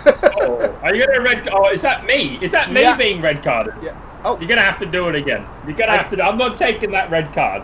I'm not taking that red card. Yep, that one's for you. I actually just changed the airspeed as well manually. Sorry. Set it back. But yeah, it's so basically right now it is just waiting for actually everything to open up again so you can get back up in the air again. That is basically what's going on. Yeah, exactly. Yeah, and it's a shame because like where I was at, I was getting like consistent lessons in. I was able to do maybe 2 flights a week, and I was really starting to get the hang of landing the plane and getting what it feels like when it's right, what it feels like when it's wrong. So I was at a really sort of critical point. And now because I'm not going to be flying for over a month, I'm going to have to go and sort of revise that. So it's kind of like a roadblock, which costs me money, obviously, as well. But that is life. And at the end of the day, like there's people in far worse situations due to COVID-19. So we have to think about that as well. And, and just move on and keep trying to be positive and move forward. Exactly. Quite agree. Does Mr. Pilot find that the flight sim, that the sim helps to maintain your skills? Yes, it can. I spoke about this on my earlier collab today with Sky Command on like misconceptions between going from a sim to real life. But when you learn the other way around, when it's real life and then to the sim, I think the sim can be a very, very useful tool to hone what you're learning in real life. You know, the simulator can simulate primary and secondary effects on controls. You can fly circuit patterns and remember your checks that way. You can even practice VFR flying on VATSIM, which is amazing. So I think simulators can really help you stay sharp on what you're learning in real life. Yes. Exactly. I've asked this question also a few times on Fabio's stream as well. And how close does this simulator actually approach real life, and especially in visuals, not as much as tactile feeling or stuff like that, because that's something you cannot simulate, obviously. Unless you throw immense amounts of money against this hobby. But yeah, I mean, visually, and he stated to me that visually it is nearly exactly the same as it is in real life. It does approach real life quite closely, and would you agree with that assessment? Yeah, so obviously I fly at Coffs Harbour, out of Coffs Harbour Airport. Most frequently I've done circuits on runway 21 at Coffs Harbour, so I've obviously jumped in the simulator in a plane that's very similar to what I fly in real life and done circuits on runway 21. And I know that when we depart runway 21, we're looking for the water towers at Sawtell. The water towers at Sawtell are in the simulator. I can see them. I know that visual reference is there, so I can fly the exact same pattern. On the base leg, I'm looking for Beacon Hill. In the simulator, Beacon Hill is there, so I can fly the same points that I would in real life. But the harder thing is, in the simulator, we're always looking forwards. We're always looking straight. Unless you have track IR and you can move your head around, it's very difficult to sort of try and find the reference to the runway and intercept a 45-degree angle to the turn base and turn final, and you know what I mean? So it's easier in real life to see and actually fly a pattern than it is in the sim. But visual landmarks are all one-for-one replicas. It's incredible. Unless you use VR, of course. That's also an option. I mean, VR, I mean, if you had VR and it's running, you know, so smooth for you, well, then that would be just an amazing experience. Yeah, I heard from a few people who actually do have a VR headset that they say that it is really good. It is really good. So yeah. And Jonah, no. Today we are not pressing buttons. Today you are sitting all the way there in the back of the plane right here. No buttons to press. The buttons that you can press are all for you, buddy. So, yep. You guys are all packed in there. For the first time, actually, Mr. Pilot, I think the cabin crew actually has room to move. Yes, they do. We have 180 of the cabin crew on board. Yep, so it's, they actually have room to move. This is the very, very first time. So yeah, KLM, of course, indeed, yep, you have to have KLM. So yeah, it is, but yeah, it is incredible how far simulations have come these days. And to be honest, when Microsoft's Flight Simulator was launched a year ago and actually announced 2 years ago, it kind of shocked me how much the jump was between X-Plane and Prepare to the new Microsoft Flight Simulator. That was day and night, basically. Day and night. It was like, or actually night and day, funnily enough. Yeah. It took me so much by surprise. It's amazing how Sims have progressed and that they give us this level of immersion and this level of realism now. I remember playing Flight Simulator X back when I was growing up as a child, you know, and it's from then to now is just mind-blowing, you know. It's mind-blowing what they've done with the simulator. There's so much potential still to be unlocked in the simulator as well, which is the amazing thing. To think where we are now and then to think that where we're going to be in a year is going to be even better is just, it's sensational. I mean, the fact that we can sit here tonight in the same plane as each other on the other side of the world with our approach charts, with an OFP, and we can input all this data into this plane and fly it as if we were real pilots, you know, it's incredible. Obviously, we're not real pilots, and we're missing a lot of procedures like, what if an engine fails? Things like that. But you know what I mean? To give ourselves this level of immersion is tremendous. And the thing that gives Microsoft Flight Sim the edge over X-Plane and P3D, because you could sit in a PMDG 737 and X-Plane and do this too, But visually, this plane and this sim is just another level. Another level. It will only get better. Exactly.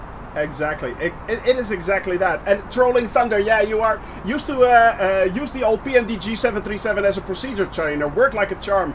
This MFS will be even better. I think you are absolutely right there. Yeah. I think you are right, because it is not only the realism that you get. I mean, don't get me wrong. Currently we don't have that many study level aircraft. For instance, like I think Phoenix is now working on a study level A320. I can't wait. Yeah. I mean, Phoenix is coming with a study level A320. That is going to be so interesting to see how that is going to work. Once you actually get the study level aircraft for the commercial planes in Microsoft Flight Simulator, I think Microsoft Flight Simulator will start to actually win over the currently X-Plane 11 players who are now still very much invested into X-Plane, because the study level airplanes are there and not here in Microsoft Flight Simulator yet. But if you see how much it is going to improve in the coming months and years, it will be. I think it will be shocking. Yeah, I think it will be shocking. Basically, it's especially when the study level airplanes are coming. I mean, and you are obviously going to buy the A320. I will as well. The Phoenix one. So, if I had $1 in my bank account, I would go and get a $120 loan to buy the Phoenix Sim A320. I will overdraw my account. I don't care if I am broke. I will have that plane. It shall be mine, my own, my precious. It will be my precious. My precious. You must be mine. Thou shalt not pass. We'll see about that.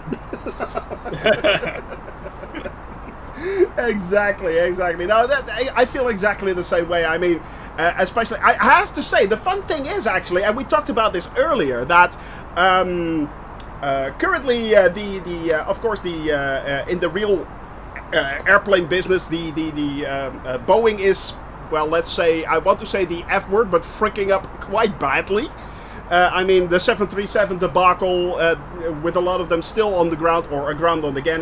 The 787 going on. I mean, the Starliner that hasn't seen the star yet. I mean, it's like it just goes on and on and on. And we talked about this earlier. Currently, Airbus is going. You know, it's taking. It seems to be taking the lead. Which is kind of weird because, as you already told me as well, you were a great Boeing fan as well. I was as well. I mean, let's face it, the 747 Queen of the Skies is still one of the most majestic planes out there. It's a beast. Even compared to the A380, which is even bigger, but let's face it, but yeah. But if you see, and you specifically said that about the way the technology is implemented in the Airbus. How did you state it? Like the technology in the Airbus gives the pilots like an ease of usability with the aircraft. Is that what you're asking? Yeah, exactly that. Yeah. But yeah, so it takes the workload off the pilots. Like the systems are all designed to like not use the pilot's brain as much. You know what I mean? It takes a bit of stress off the pilot. It's like in your car, you have an adaptive cruise control now. So the adaptive cruise, you can set a speed to 120, and if a car ahead of you is doing 90 k's per hour, that car, your car will actually match that speed without you touching the pedals. That's like an Airbus, right? Like it takes so much of the workload off the pilot, where in a Boeing, they still have to do extra things to achieve the same result. Exactly. So like I think there is like a changing of the guard now between Boeing and Airbus, where Boeing used to be the king on the hill, and Airbus was like that one step behind. But then they developed this fly-by-wire technology, and it's now like Boeing has just fumbled the ball and capitulated completely, and Airbus has just stepped on Boeing and jumped on. You know what I mean? And it's almost like that Boeing it's almost like they had a sense of like disbelief in their own equipment. Yeah. And they tried to almost replicate something closer to an Airbus, but try and still keep it their own, and it just hasn't worked for them. Yeah. And then that has really showcased to me as a Boeing fan actually how good Airbus is. Yeah. And it's made me research about them more and sort of find a newfound liking and a love for these planes and these systems, which are designed to help the pilots. Because looking back at it, I was always like, Airbus are bad planes. We shouldn't be trusting computers to fly us around the world. We should be pilots and hand fly everywhere. But it's not the way forward. It's not forward thinking. And what Airbus have got is forward thinking. And Boeing is stuck in the past and sort of don't know how to implement forward thinking now. And that's my take on it. First of all, Polish Pilot, thank you very much for the follow. Hello. Welcome to the cabin crew. But yeah, I completely agree. I think it's like they're trying to. They heard the bell tolling in the distance. Like, okay, we now need to actually step up our game. And it's like they're searching for how to do that, and they don't really know how. I mean, yeah, I'm doing great, man. I'm doing great. It kind of surprised me, and that especially when I started flying Microsoft Flight Simulator, and especially the A320, and I started flying the A320 because of fly-by-wire. I mean, the fact I found it so cool that a mod community could actually improve a standard plane which was meh to something that's whoa. It's like the difference between that. That's so cool. But then you start flying the Airbus A320, and you discover how much of a joy this plane is actually to fly. How much of a pleasure it is. It gives you time to take in everything. The systems are extensive, but not too hard to learn. I mean, the step up from, funnily enough, GA to this is not that big. In effect, if you take the rudimentary things, they basically kind of work the same if you go from a G1000 or a G3000 to this setting like this. It is, of course, it is a step up, and there is a learning curve. I'm not saying that there isn't. Yeah. But it's not as big as most people are afraid of. So yeah. Plus the Airbus has a table. That is the most important feature. Well played, Ethan. I think it. Exactly what we've touched on. Like, say a pilot is to come out of a turboprop and into an airliner that's a twin-engine narrow-body. Going into a Boeing is going to be very different to going into an Airbus. But as I said, the ease of use and the ease of accessibility to fly an Airbus would obviously mean that pilot would learn a hell of a lot quicker than they would in a Boeing. You know what I mean? So it's very, very streamlined. It's very, very like I said, forward thinking. And we see this now with planes like, because this was the first plane to have fly-by-wire. Remember that? The A320 was the first plane to implement that. But have a look at the A380. A plane, this is a great stat. This stat, I love this stat. So let me tell you, a 737 on average would probably use an approach speed of about 135 knots to 140 knots, give or take the weights and everything like that, right? On average. An A380, on average, approaches any given runway at 130 knots. A plane that massive. Massive. Incredible. The design, the engineering, it's marvelous. And it only uses 2 reverse thrusters. I mean, that is engineering at its finest. It's incredible. So look what they've done with the A350 as well. I don't hear anyone talking about 787s anymore. I don't hear anyone talking about 787s. It's a beautiful looking plane. But if you ask someone what you want to fly long haul in the future, it's an A350, isn't it? And exactly, and that was what I was just pointing out towards. I am really looking forward to, for instance, and some people are asking in chat already, when is the A380 coming out? Actually, the A380 will be is currently being designed by Fly-by-Wire as well. I think it will be payware, to be honest. But they are working on that, so it will come in near future. However, the A350 that you just touched on, that's one that I really want to fly as well. I mean, that's one that I'm looking forward to.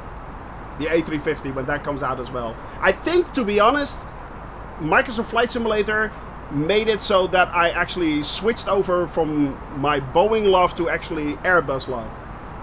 And I really, really want to fly more of these planes. More like this. It's incredible, yeah. I think the plane that did it for me was the A320. So when I played FSX back in 2010, 2009, through to sort of 2012, I got the Aerosoft A320, and that was when I really started to get a grasp of what Airbus was like. And then I sort of fell out of love with aviation for a long time. But since I've got back into it, and Microsoft Flight Sim, and going to do my in real life pilot license and flying this on the sim, it's ignited and sparked my passion for Airbus once again. Exactly. By the way, Trolling Thunder, I saw your mention earlier that you are rather more, you like the fact that the Boeing has the hands-on thing, and I have to agree with that. I mean, the fact that you can always switch back and rely on yourself being the pilot and not so much rely on technology, I get that. I really do. So yeah, that is actually a good thing to point out. But then again, that's the beauty of Microsoft flight simulators in general. You can basically pick and choose what you like, and you don't have to yuck somebody's yum. You know, it's like if somebody loves this, that's fine, and if you fly that, that's fine as well. You know, there is no wrong in this flight simulator, and that makes it so beautiful. There is simply no wrong. And Polish Pilot, good to see you're back in Microsoft Flight Simulator. It's going to be it will only get better. Trust me on this. It will only get better, man. It will only get better. Fly both, exactly. Why not fly both? Fly all. Fly it all. I think that is a great comment. I mean, there's many planes out there. You know, also, Shonny, I love the CRJ. The CRJ is very, very different to the Airbus. That is very, very manual, if you want, for lack of a better explanation. You know, it's kind of closer to what a Boeing is than anything else. But the CRJ is an amazing plane as well, you know. But even the Airbus can be flown manually, you know. It just operates manually in a different sense, you know what I mean? It's not manually like a Boeing, it's manually like an Airbus, but it can be done in both aircraft. True. It is true. That is true. So yeah, it's by the way, the version that we are currently flying there, Polish Pilot, is the developer version. It is the developer version. Sorry about that. Yeah. So, but yeah, you know, there is. Yeah, Airbus over Boeing since the 737 MAX disaster. Exactly. The thing is, it is. I don't dislike Boeing because they had crashes and stuff like that. It's more the current attitude. It's like they're searching for the problem and they don't know how to fix it, but they're trying to appease everyone. It's kind of like that. Their attitude is so strange, but in that regard.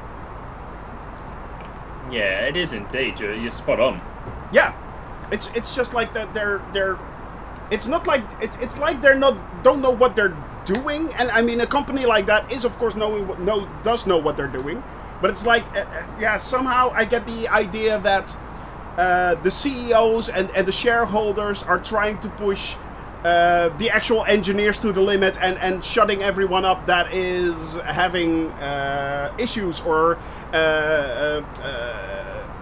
shows problems to the top management. They're like, no, we have to sell planes. That's more important. And if they crash, they crash. It's kind of like that. It's like they're disconnected. My flight instructor on my very first few lessons in flying told me a great saying, right? And it applies here. He said, there is no wrong way in aviation because that will kill you. It's simple. You do it right. This is what we do. This is how we do it, and this is why we do it. Yeah. There's no wrong way. You do it that way and that way only, the right way. You don't do it wrong because that'll kill you. It's simple. Exactly, yeah, and what I told you already, as well as my bottom line on my forum post: if at first you don't succeed, skydiving isn't for you. So yeah, basically that. I like that.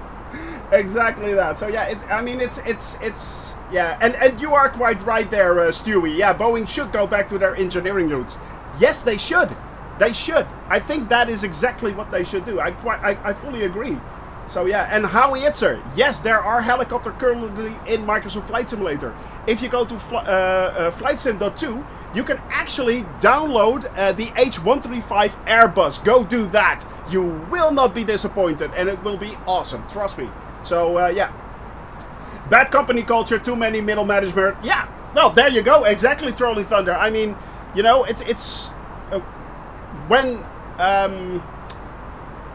when sales become the bottom line, and not your product anymore, you're basically in the wrong business. That's what I'm saying. So yeah, that's what I think, at least, you know. And it's not that simple. I know it is. It's not that simple. But yeah, it should be. In fact, it should be. Boeing provided time and time again that they make great and safe airplanes if they want to. Yes, fully agree. I mean, look at the 747. One of the most beautiful and majestic planes ever built. Still to this day, my heart goes aflutter when I see one pass by. It really does. I mean, it's an awesome plane. And Boeing is an awesome company. They just should... They simply should pick up the ball again. You know? Yeah. Get their focus back. So yeah, both companies did a great job. Yeah.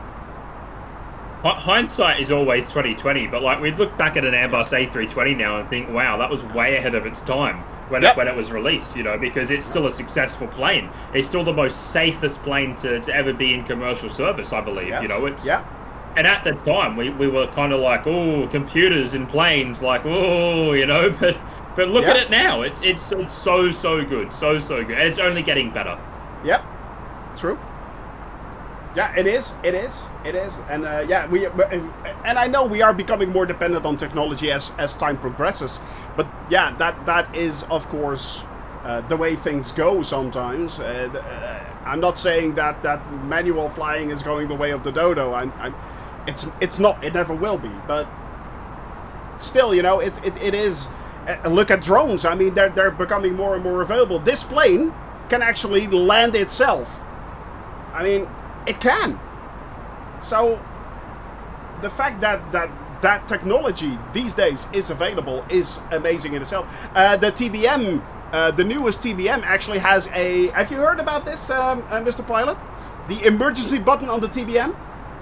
And by the way, no. Trolling Thunder, thank you very much there for that follow. I truly appreciate that. Welcome to the channel. And Ben Drifter? Yeah, Ben Drifter, welcome to the channel as well. The thing is that currently in the new TBM, there is an emergency button that if the pilot becomes incapacitated, the passengers can press the emergency button. The plane will start looking for the nearest airport, call in an emergency to the airport, start a landing procedure, call in the emergency services, and land the plane itself. Then shut off once it's landed. That is insane. Like, who thought of that? What? I know. Here I am thinking, what is the season after winter? And someone's out there inventing that? What? It's actually true. Look it up. It's actually true. But can it brew coffee? I don't think so. Body P. If it could. Oh my god. If we could.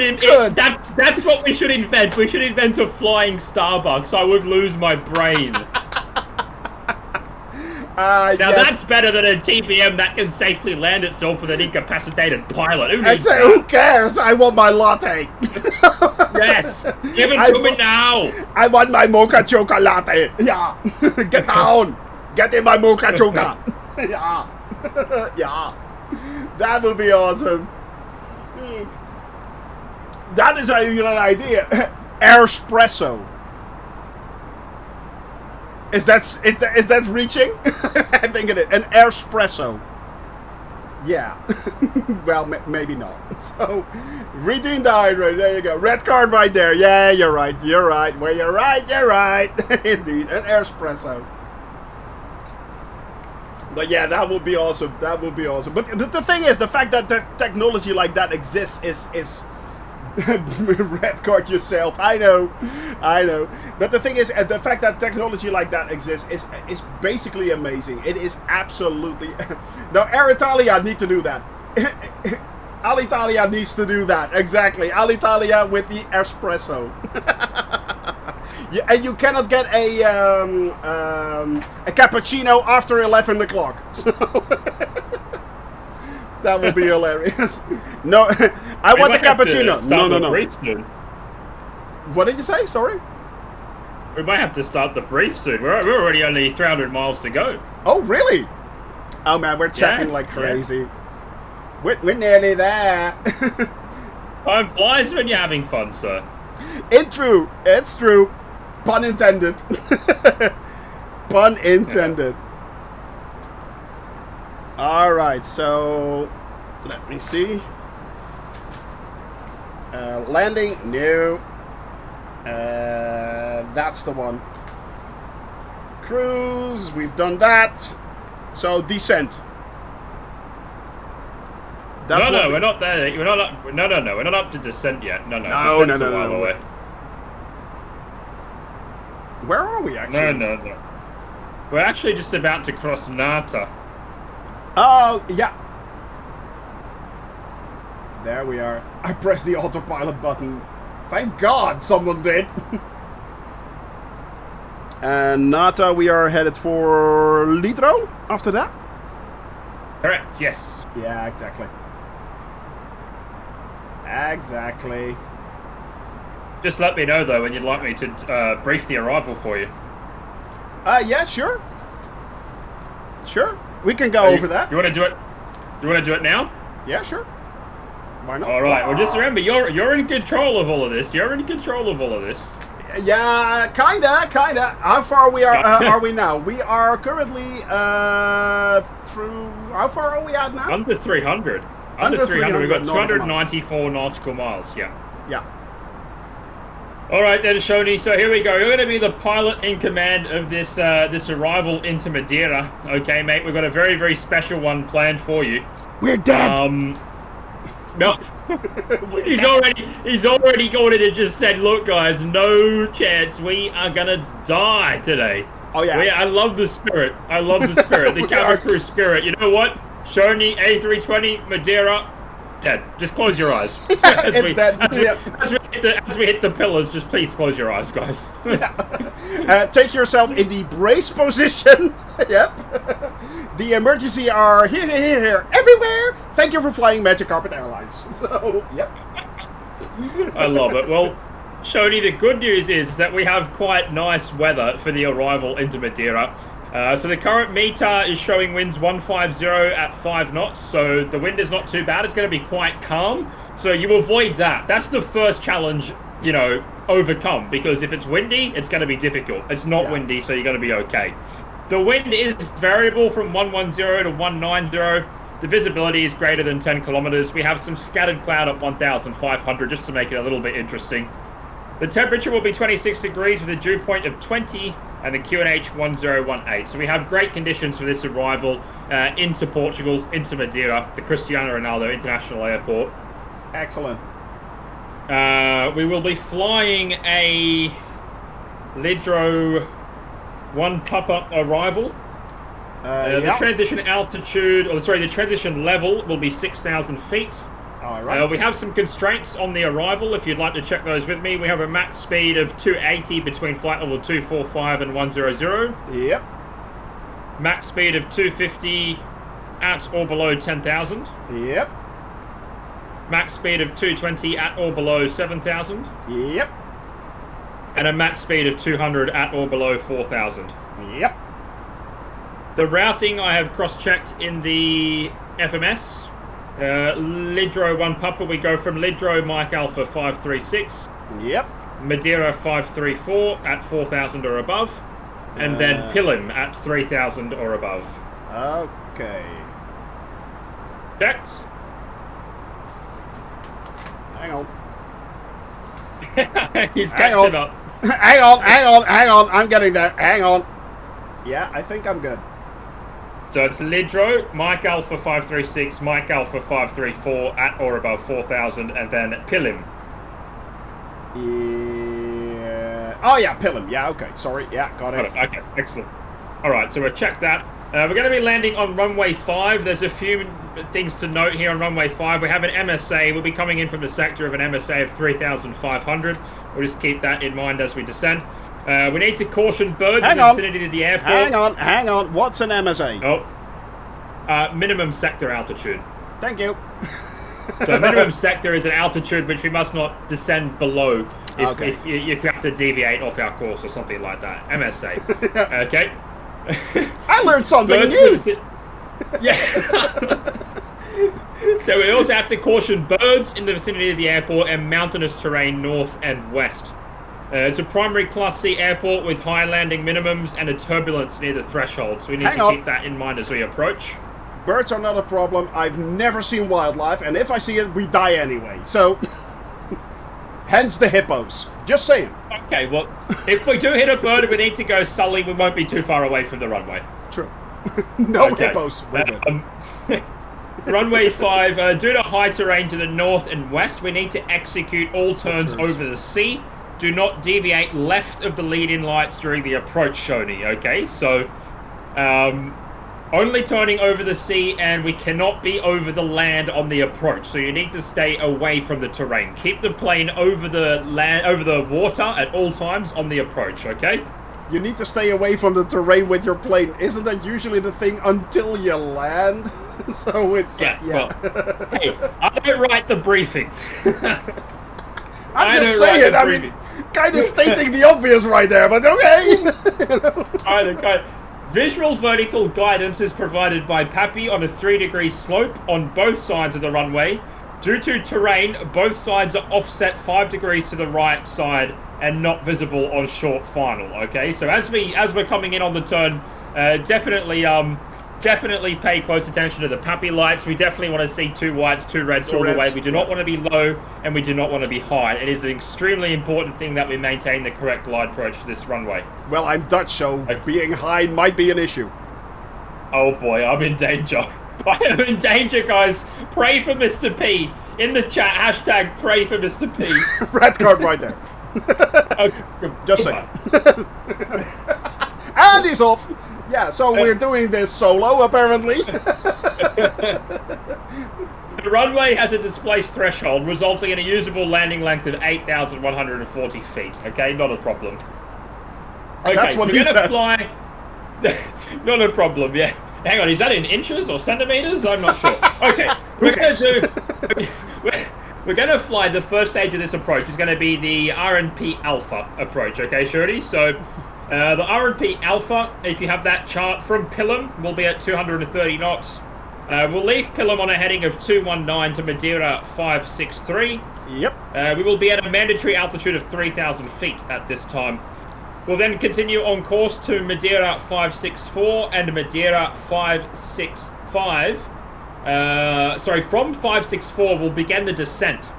At Madeira 565, we'll be at 1,430 feet.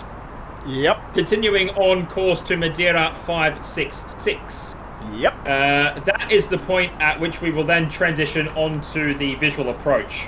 Yep. So from Madeira 566, it's recommended that we have a speed of 190 knots and we do not descend below 940. Exactly. On the visual approach. Yeah. We'll fly. Yeah, he's excited. Yeah, no. The Arnold is just involved. Yeah. Please. We have to go there. We have to get down. Yeah, we go to the 566. Yeah, that's what we're doing. I just fucked up your entire... I used the F word. Oh. There goes my family friendly. Yeah, now we did it. Get down. Get in. Jody's being cancelled in the morning.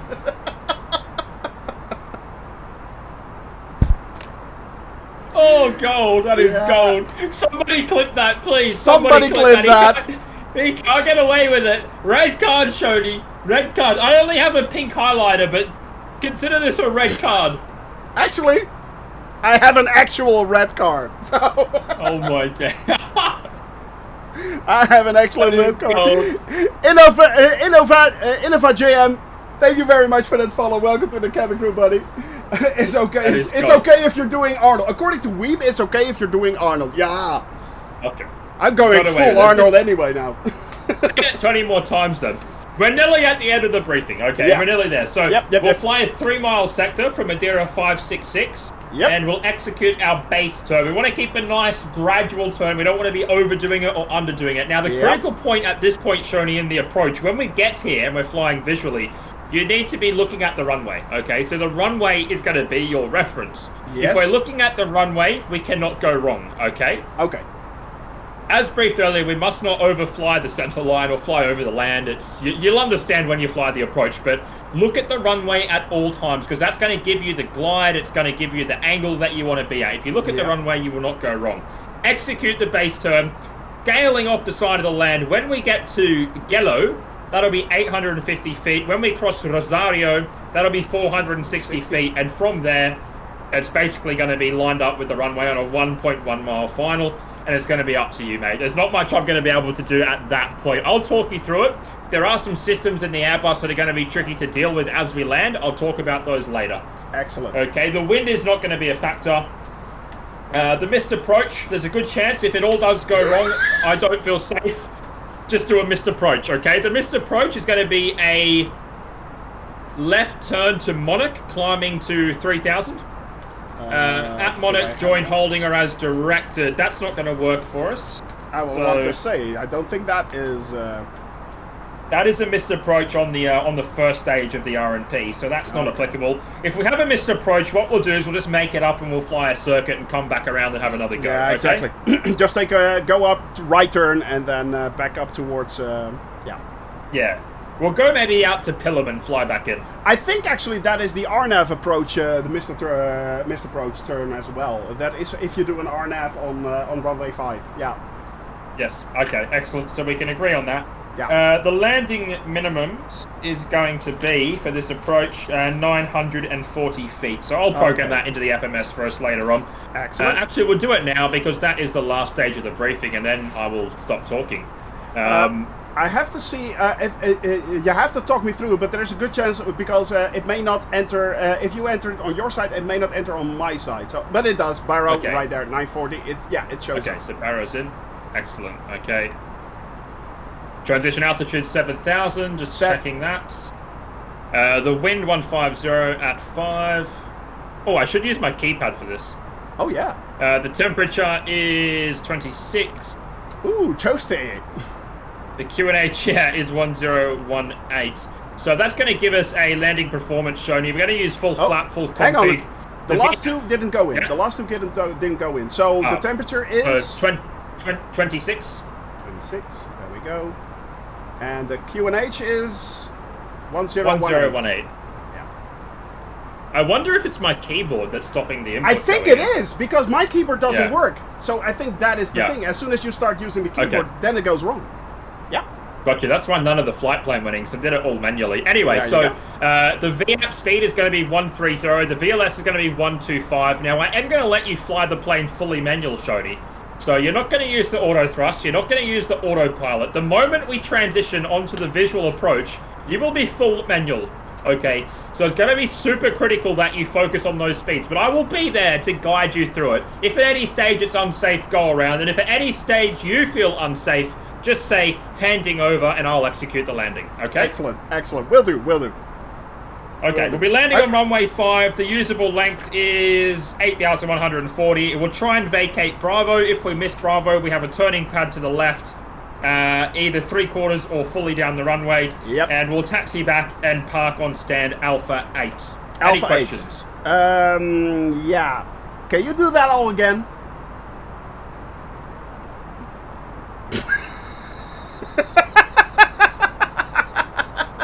Sorry, that was an obvious one. Come on. That was like a... Come on. That's an open door. Place your bets, gentlemen. If you lead with your chin, you're going to get hit. There you go. Fair enough. If you lead with your chin, you'll get hit. But if you have no real questions, well, then that is the arrival briefing complete. All right. Well, there we go. Done and done. Done and dusted. Done and dusted, my friends. So, yeah, we are going... This is going to be epic. It is. It's going to be horrible. It's going to be horrible and epic at the same time. But look at these views. I mean, look at that. Sorry for the loud noise. Yeah, sensational. Absolutely sensational. I mean... But you might spoon for every missed attempt. Shoney, just give me 1 second. I'm going to be right back. No problem. The door was open and walked right through. Exactly. Handing over control. Exactly that.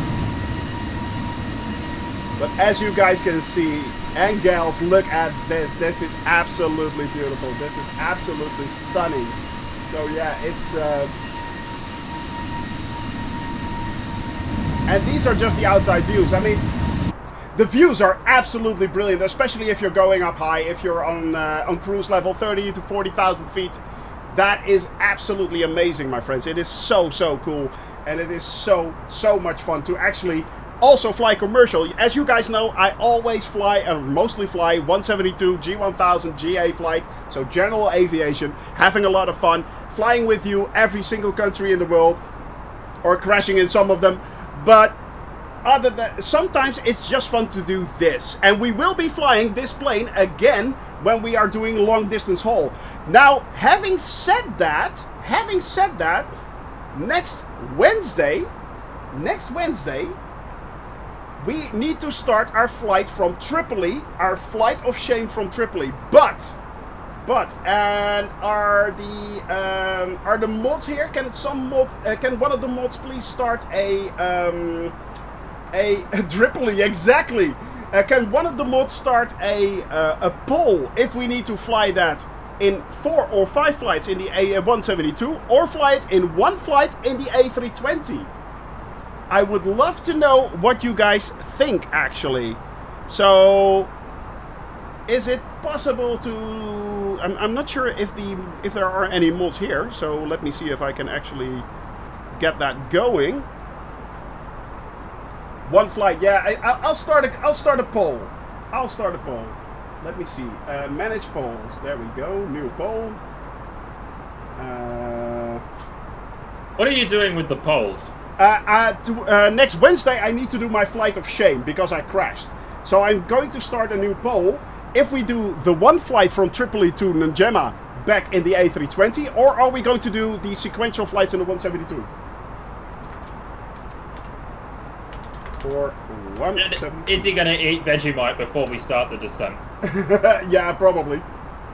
Let's do it then. Come on, I'm getting mine ready. I'm getting all the Vegemite I can out of this jar. Or 72. Alright.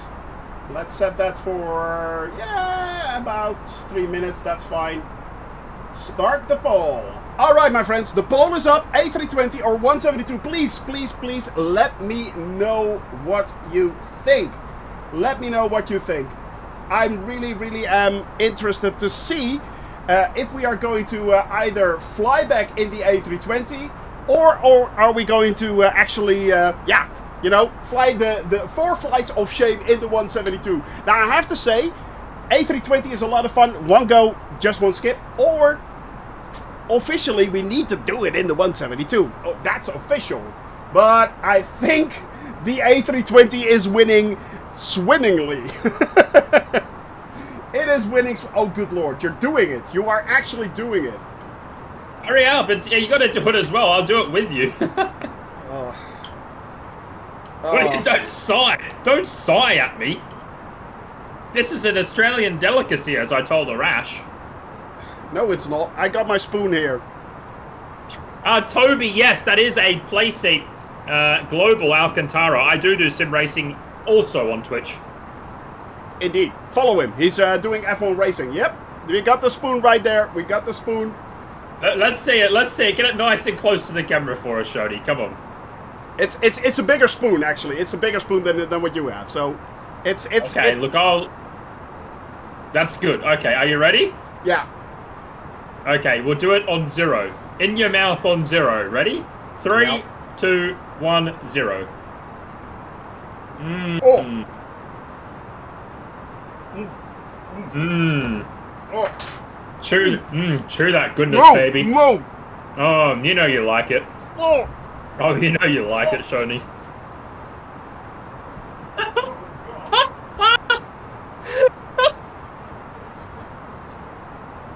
We broke him. We broke him. We broke him.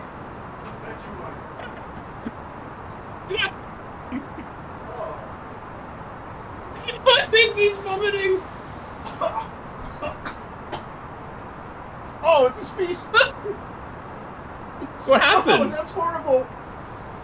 What happened? Oh my god, that's horrible. Oh my god, why would you eat that? Oh good lord. Oh. She's laughing out loud. She is laughing out loud here. That is gold. I'm gonna lick the spoon clean. He's licking the spoon clean. What's wrong with you? You weird. Look at that. Oh, it's so... Yum.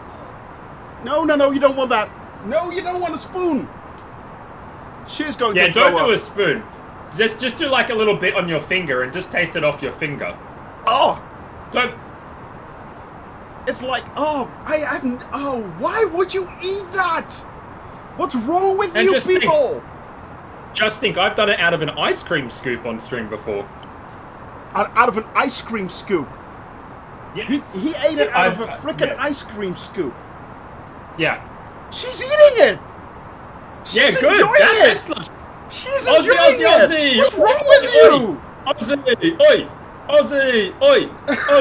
Aussie! Oi! She really doesn't like Dutch licorice, and she's eating this like there's no tomorrow. What's wrong with you? Why did I marry you? What's your wife's name, Shoni? It's Kadilu on Twitch. Kadilu on Twitch. Kadilu. Yeah. Kadilu is an absolute legend. Kadilu is the legend. Hang on a tick.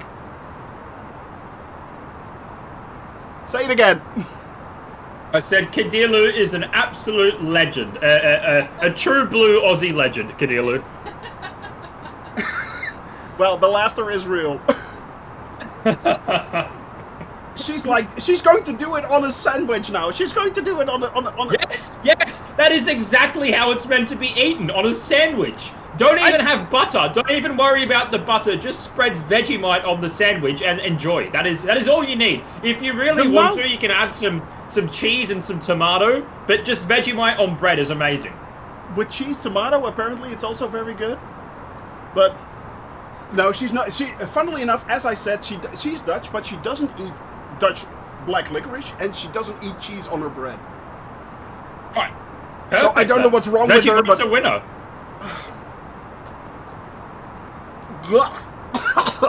That's so disgusting. Man, what's wrong? Oh. Can we get Shoni to do a second spoonful for 5 gifted subs? The first one was gone. Hang on. No. Can we get him to do a second spoonful with 5 gifted subs? Oh my god. Surely for 5 gifted subs, he's going to do a second spoonful. Oh, you... Sure. Oh, yeah. No! Yeah. You didn't do that! You have to do it now. 5 gifted subs, you've got to do it. Brace yourself. Oh, good lord. You did it as well. Oh. Come on. Hang on a tick. Hang on. I'll be right back. Apparently, I didn't need to... No. Oh my god, we've got to get a hype train started here for Shoni, guys. We've got to get the hype train going for Shoni. The legend. I love Mustard. We're on a level 4 hype train just like that. Get in there, brace yourself. Horrible person. Oh, she was making a sandwich. Shoni, look at the hype train we have just induced on you. She was making a sandwich. Oh, good lord. Shoni, look at the hype train we have induced on you, sir. What is wrong with you people? Stop it! Knock it off! Jamal, yes! Look at this, here we go. I now have to hand over the jar. I actually have to hand over the jar to my wife right there. She is 3 full spoons. No, one is more than enough. Trust me, this is the second one. This stuff is actually really, really horrible. It's big enough. Leave the camera this time. You can't leave the camera this time. You've got to sit there and take it like a man. No. Here goes, my friends. Here goes. You've done this. You've done this. I will never forgive you, Twitch. I will never forgive you, chat. Small bites. Oh, maybe that will be better, actually. No, 1 big mouthful. Go on. No small bites. Come on. No, come on. No, I am not going to. She's laughing so hard. Stop laughing. It has to be a big mouthful. It has to be a big mouthful. It's a level 5 hype train, Shoni. Come on. What's going on? Come on, people, stop it! Knock it off! Go for it. Come on, just go for it. Get it over and done with, and just chew and swallow. Don't think about it. You're thinking about it too much. Shoney, this is the stuff dreams are made of. He's gone for it. He chews. He takes 1 bite, 2 bite, 3 bite. He starts drumming his leg like there's no tomorrow. It's like he's from Nirvana. But he's just become an Aussie, ladies and gentlemen, live on stream. Shoney Gaming revokes his Dutch citizenship and becomes an Australian. Come on! How you going? Oh my God! What's wrong with you people? Oh! Oh! Yes. Oh, that's horrid. That is actually stuff made of nightmares. Oh. It sticks. I'm so happy. Why does this stuff stick between your teeth? What's wrong with this stuff? It just won't go away. My work here is done. Oh my God, that's horrid. That's absolutely horrid. You horrible, horrible people. Oh, why? Oh, no, actually, I love you brilliant. all, but still, this stuff is really, it is actually disgusting. It is actually disgusting. Do you actually like this stuff? I truly am wondering. Yes. You do? Yes. Good Lord. Yes, I do. There's nothing like having a Vegemite sandwich, Shoney. It's just, if there's nothing else to eat, you've got no money because you've spent $2,000 on a PC and another $2,000 on a flight sim, you live off Vegemite sandwiches. You just learn to cope with it. He just smiled and gave me... She's eating it! She is actually eating Vegemite on toast. With butter. On Vegemite... toast, yeah, toast is good. Toast is good too, with a bit of butter. Yes, go on. Eat that. Look, this will open your eyes. It'll give Vegemite a whole new meaning. Now that's nice, isn't it? That's not bad, actually. No, that's why it's not bad. Told ya. Told ya. And now she's confiscated it again. That's not bad. I mean, that way it's not bad, but in large quantities, it's funky. That's the only way I can say. It's like salty, funky. Now you know what non-Dutch people feel like when you feed them zout drop. Exactly that drunk simming. I will say that. Yeah, it's so salty. Oh, good Lord. No, I don't want another bite. I don't want another bite. On my next stream, I will get Dutch double salted licorice, and you can come and torture me all you like with the Dutch double salted licorice. There might be a good chance you actually like that. There might be a good chance you actually like that. I tell myself I like it, and that's all I will say. Finish Salmiyaki. Actually, the fun thing is, Trolling Thunder, it is actually very comparable to Dutch salty licorice. It is black salty licorice. It is exactly the same thing. But this is so this amount is so overpowering, and it's so. I don't know. What I was going to explain it to you, but it wouldn't be, it's a G-rated stream, so I can't explain it, so I'll send you a message and tell you what Vegemite really is. I know it's a yeast product, I know it is, but it's a beer yeast product or something like that, I don't know, but sodium ammonium, yeah, basically, yeah. Oh, by the way, my friends, thank you all very much for that hype train. That is absolutely amazing what you just did there, although the, let's just say the intentions were a bit iffy. let's go with iffy. Yeah. Choo choo, my friends. Choo choo. Oh, good Lord. Thank you all very, very, very, very much there. That is absolutely awesome. And thank you again for that wonderful experience right there, Mr. Pilot. I mean, I do have one thing. I have one saying, and that is, if you've never eaten it, you cannot judge it. So now I can judge Vegemite to its fullest potential, and I can actually and honestly say that stuff is the stuff of nightmares. Yes, it is. Oh, unless it's on toast. And I sent you a message, by the way, to tell you what it really is. It is. Am I going to be puking my guts out?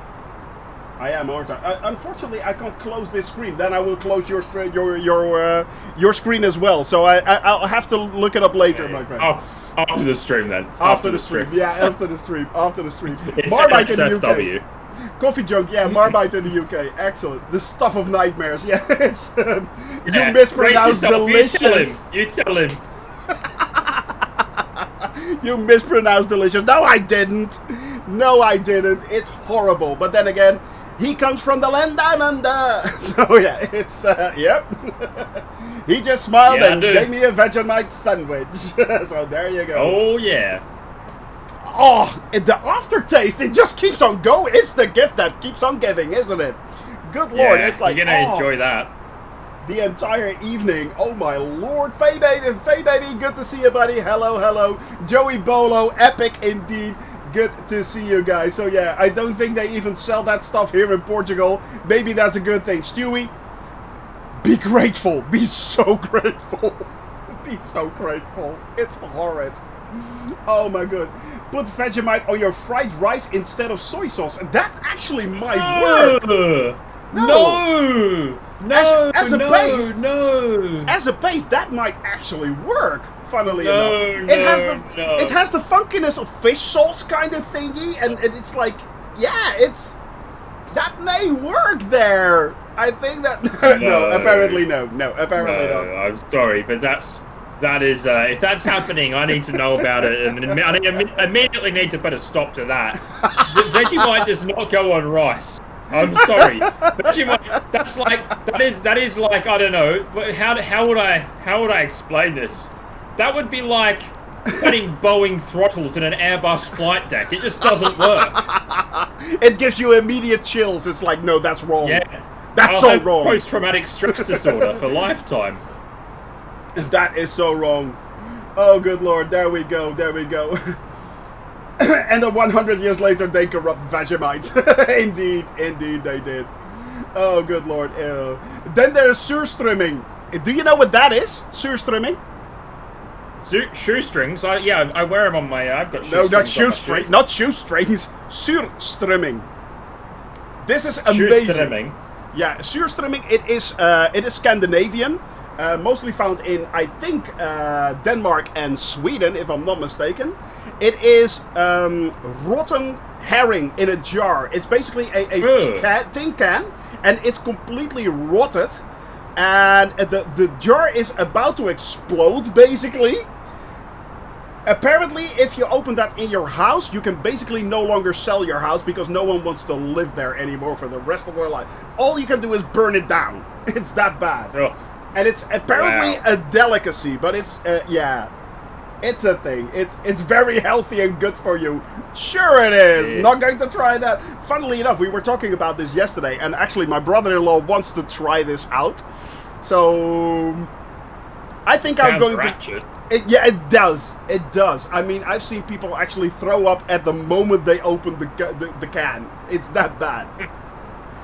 Which comes close to Vegemite in my opinion, but still, you know, it's a thing. It's a thing. Oh man, that's horrid. P-Bass, MrPilot222, danke für das Geschenk. Geschenk Abo, thanks a lot. He's basically saying thank you very much for that sub right there. So yeah. No problem. My pleasure. Absolutely my pleasure. Welcome to the cabin crew. Indeed, indeed, indeed. Hiya there, Katie's. Hello, hello. Hope you're doing well. And we are currently, we are actually approaching our descent stage right there, if I'm not mistaken. We are going over Lidro right there, and then we are headed towards our descent. Now, the plane is going to descend itself, isn't it? I'm actually controlling the descent via the selected descent mode. Okay. So I've been doing a bit of work while we've been having a bit of fun, keeping us on track. But there's a few things to talk about with the landing of this plane, Shoni. So what we'll do is once we get a little bit closer, we'll activate the what's called approach mode. And basically then what we'll do once we activate that is we'll fly the plane manually. If we leave the plane to fly itself in approach mode, it will basically target a set of speeds depending on how we configure the aircraft. But we don't want that. We want to have you in manual control. So we'll activate the approach mode, but we'll give you manual control. Now, when you land the plane, what happens is at 400 feet, the Airbus goes into land mode. Yes. Now, what that means is at 400 feet, from the side stick to the elevator will no longer be fly-by-wire. It will actually give you a direct correlation. The plane will still auto-trim itself, but you'll have direct input from the side stick to the elevator at that point in time, okay? Mm-hmm. So just keep that in mind. Fly the plane down to the runway. When we get to 50 feet, the plane will go into flare mode. What happens when you go into flare mode is the plane will constantly trim for the nose to go down. So you need to match that with the back pressure on the stick and hold the attitude. And as we get to 30 feet, idle the thrust. And at 20 feet, you need to really give that stick. You don't have to be gentle. Give it a nice gentle pull back and try and flare the nose just 1 or 2 degrees to just gently arrest that descent rate and let it settle on the runway, hopefully somewhere in the touchdown zone. Let's hope so, yeah. That's the moment that it will actually shout out my name. Retard. Yes. Retard. Yes. Yes. No.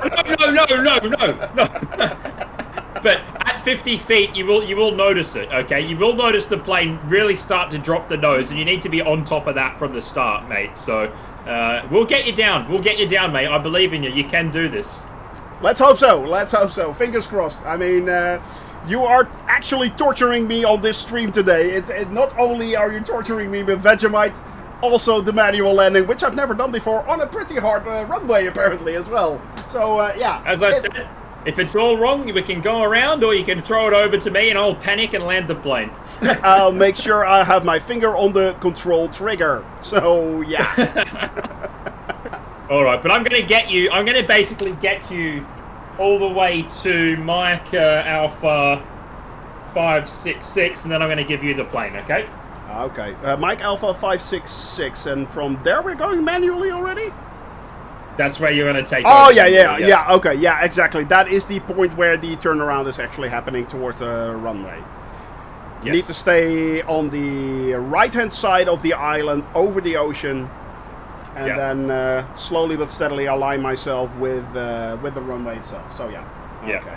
Now, the other thing to note is because this runway is elevated from the sea, the GPWS callouts from the what's it called? The radio altimeter. Yeah. So you're gonna hear like 1,000, 500, 400, 300.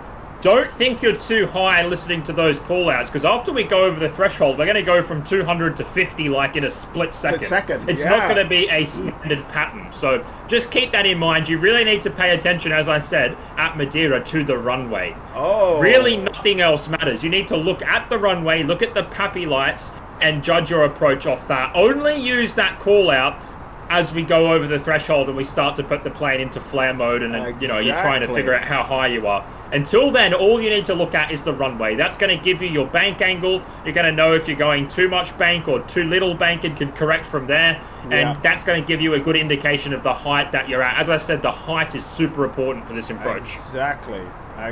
Well, you're going to be screaming at me at no end. So yeah, it's trust me on this. Yes, and of course the PAPI lights. As I said, it's important to be 2 whites, 2 reds, and nothing else. Maybe you can go to 3 reds at the end of the approach, but this is going to be interesting. It is. Trust me, I'm flying the plane. You are giving me control. It is going to be interesting. I can tell you that. If it will be one thing, it will be interesting. So yeah, Mr. Pilot looks a bit nervous, and rightfully so. Yes. I hope you had all your affairs settled, buddy. We're in for a ride. I believe in you. It's all right, but very soon we do need to descend. All right. We are... Oh, yeah. All right, so once we hit... Okay, yeah.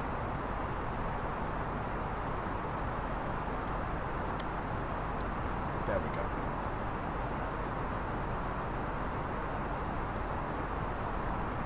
The predictions are high. Yes, they are. They should be. It is a large plane, and I'm flying it manually on the runway, so predictions are high, rightfully so. And we can already make out the islands there, by the way. This is not Madeira, by the way, not yet. We are flying over. I don't actually know what that is.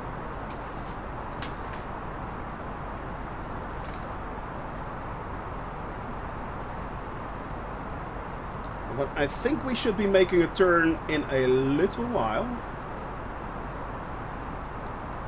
Safe before descent, yeah. Vegemite power will help you. Oh, my stomach, it's horrible. Yeah. Oh, that stuff. Ah.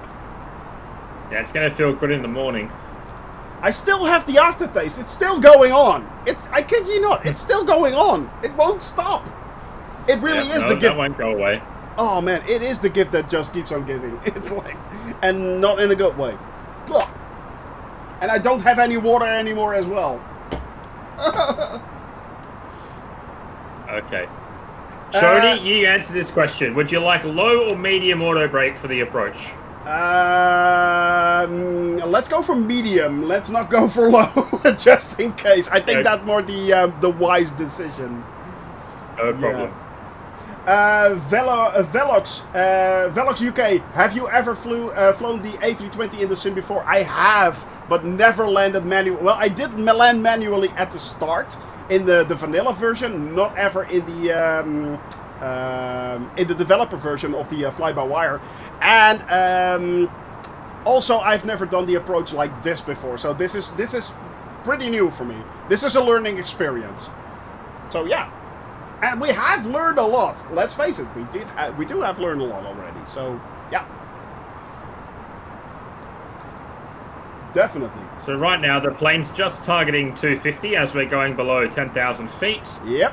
The other constraints we have is we must be below 220 at 7,000 and 200 at 4,000. So we'll just keep those in mind as we do descent here. Yep. And we are currently at 10,000 feet already. Descending, so that is good. Are you still doing around the world in the Cessna Velox? Yeah, I am. Yeah. This is Cabin Crew Takeover with MrPilot222 right there. If you are not following him yet, please do so. I will give a shout out just in case if anyone is not following him right now. Pilot222. There you go. Go check him out. He is an awesome guy and an awesome streamer and a lovely man. And he is helping us out with the landing of the A320 right here. We're doing a cabin crew takeover flight that he made. But yes, we are continuing our round the world trip next Wednesday. That will be my flight of shame in apparently an A320. So that's going to be a thing as well. And on Thursday we will be redoing our 123rd flight from Najema to Ati. Again, over hippos. Yeah, we'll not be looking at those hippos this closely this time. Did you just extend the landing gear? Accidentally, yes. I've since put it back up. No more hippo watching, exactly.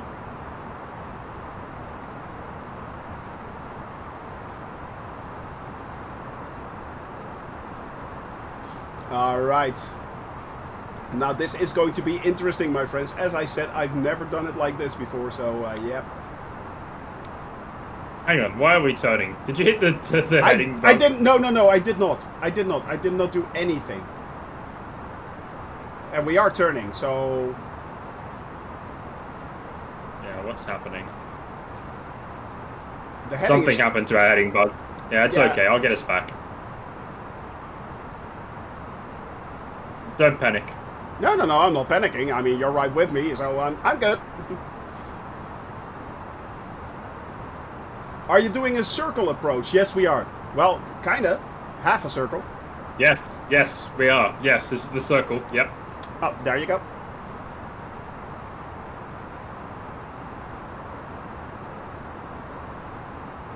They are supplying Madeira with Vegemite, dear Lord. You all will suffer. Just like I did. Mind the minimal. We are at 7,000. Yeah, we are approaching 7,000 feet, which means we have to go to 220. We're good. Yeah, we're good. We're 220, so we are good.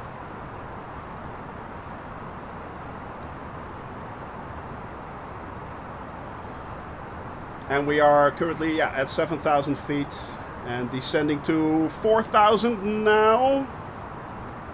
3,000 actually, eventually. Once we hit... I'm going direct to Pilum. Yeah, I can tell. I can tell. Direct to Pilum, and we need to be at 3,000 feet once we hit Pilum. So we are descending again, and as soon as we go below 4,000 feet, we are throttling back to 200 knots. Yep.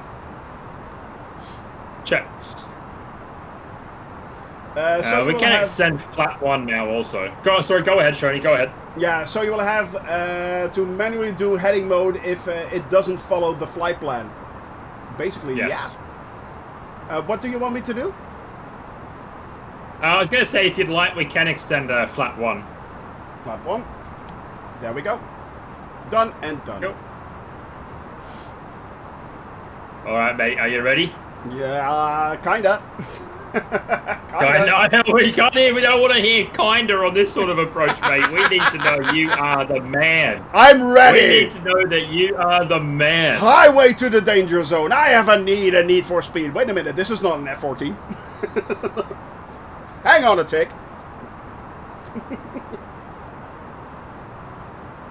Alrighty, descent checklist then. The MCD landing performance is reviewed. The TCAS is set below. Check. Approach briefing is complete. Nav aids reviewed. Yep. Anti-ice is as required. The constraints are on. Seatbelts are on. The barrow is set. And below 10,000, we have all lights on. The descent checks are complete. Yep.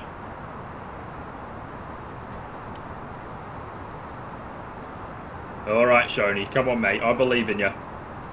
That's at least one. So we're all going to die. Horribly. Yeah. Horribly. Alright, I'm going to slow down to 200, but I'm also going to use a bit of vertical speed here so we actually do keep the descent. Yeah. So that we do reach 3,000 in time for Pilum. Exactly. So we need to reach Pilum right there at... well, actually, we need to reach... Pilum is 4,000, isn't it? Pilum is... No, 3,000. You're right. Right. Sorry. Yep, you're right. 3,000. No problem.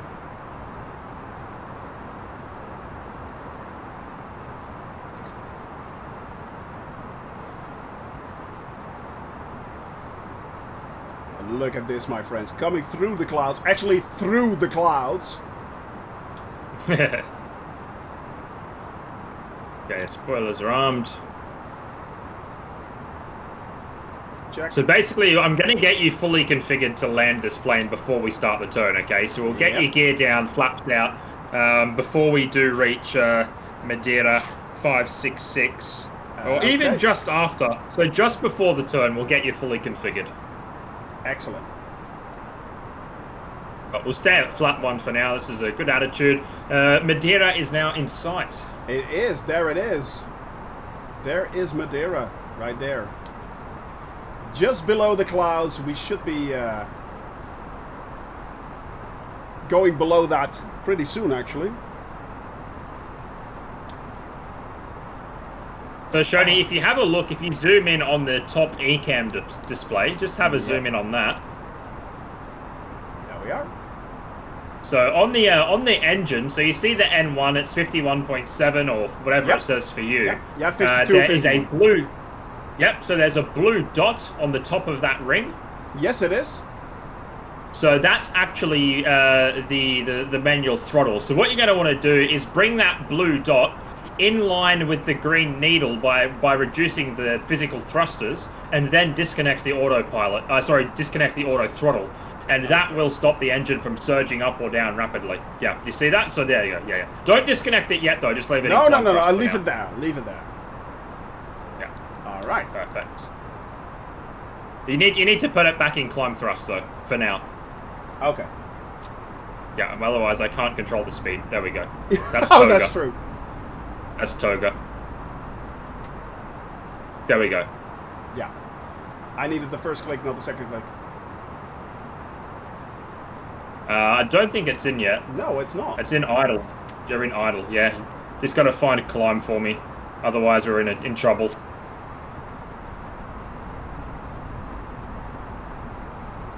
It should be in climb right now. Yep, that's it. Yep.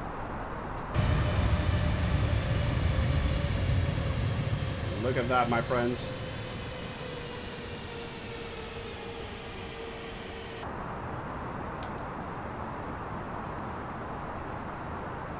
And I am not controlling the plane now. Yeah. Sorry, go ahead. I'm gonna get you slowed. Yeah, I'm gonna get you slow. We're gonna have to concentrate here. I'm gonna get you slowed right down now. Okay, so flap 2. Flap 2. Yeah, I'm gonna put the gear down early. So gear is down. Gear down. Is the gear down for you? Just check that. Yeah, it is. The gear is down. There okay, and flap 3 and flap full. Flap 3. Flap full. Okay, alright, so we're configuring the plane for you here, Shoney, okay? Ready for you to take over. I'm going to get you nice and slow as we are about to start our descent. Yes. Okay. So we want to get 1,430 in a moment.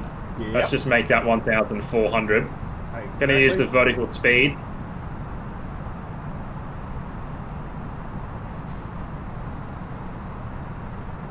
Okay, mate. Just remember, just look at the runway. You can't go wrong. It does actually focus on the runway, so that's good. I'll be watching out as well. The visibility is a little bit low, so but I'll talk you through it, mate. I'll be right here talking you through it. Excellent. I'm going to guide you in it. We can't go wrong, all right? You're going to do this. Excellent. Radio altimeter is alive. Gear is down, 3 greens. Flaps are full and spoilers are armed. Selected speed 155. Okay, there's the runway, just off the right-hand side. We can now see that fully visual, just below this layer of cloud. This is very beautiful. There it is. Seatbelt signs are on, and the cabin is notified that we're about to arrive. Flight attendants, please prepare for landing. Brace positions.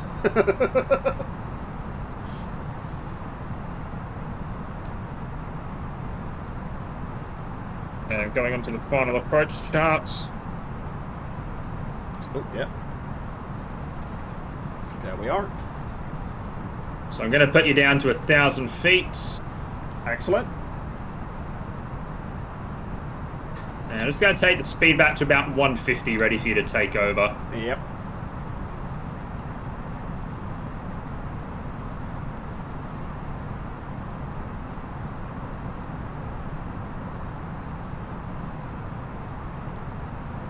This really is a really nasty airport. My lord, look at that. Okay, so you want to be coming around, so if you have a look now, because this is what we're going to do. You can see the curvature of the land, all right? Yeah. You can maybe move the camera so you can see a bit. That's actually the curve that we want to follow in on the approach. That you want to be right there.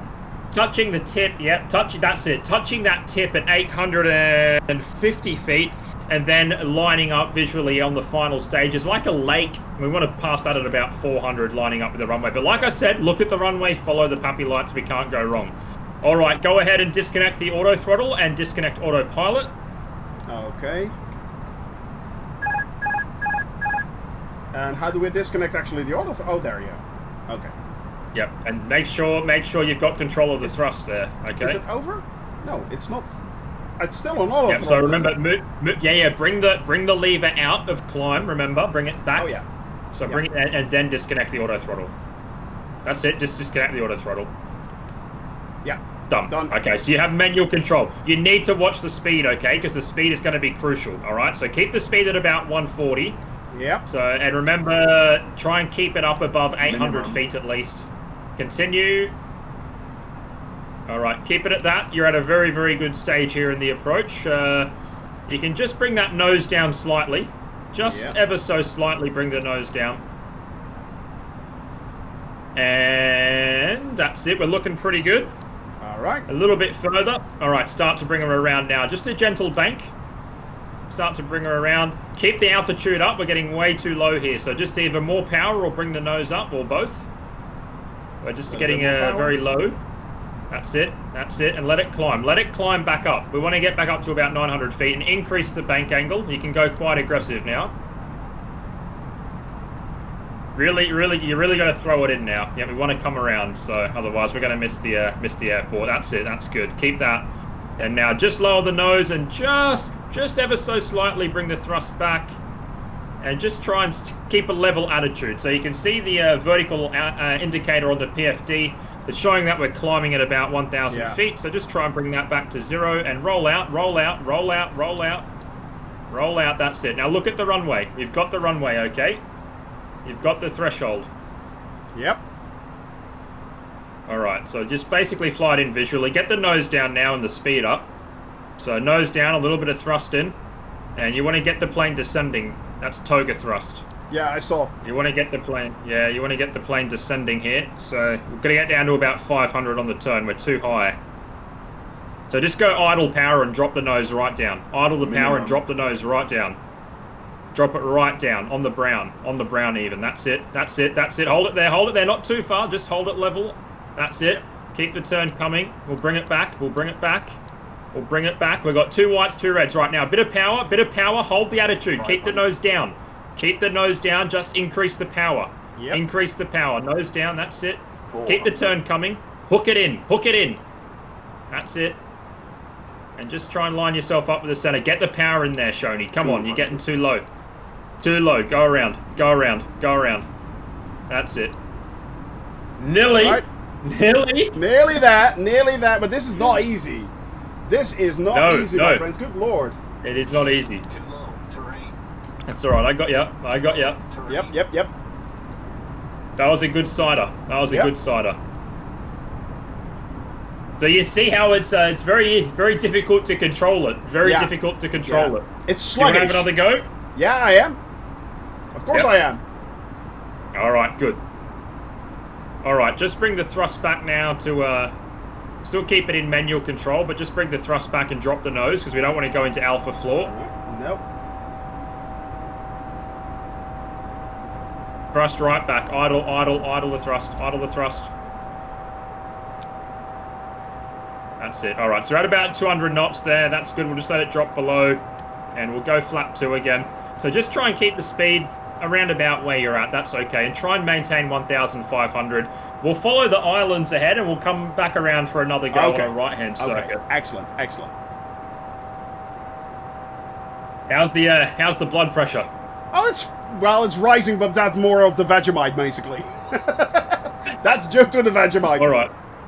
All right. Start the right turn. Try and maintain 1,500. You see, just a bit low. 1,500. There's a lot going on. It happens very quick, doesn't it? Yeah, it's fine. It's fine. We'll make it work.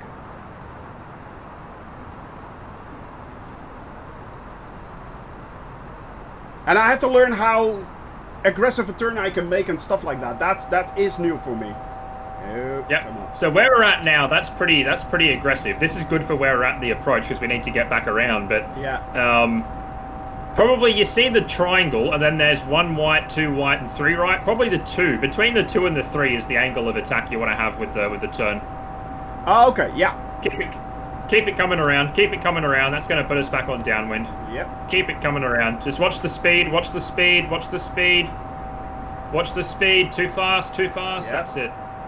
I don't know what's happening with your throttle, but it seems to want to go nothing or toga. Yeah, my throttle is not set correctly. The indents are not set correctly, so I'm constantly moving around. Yeah.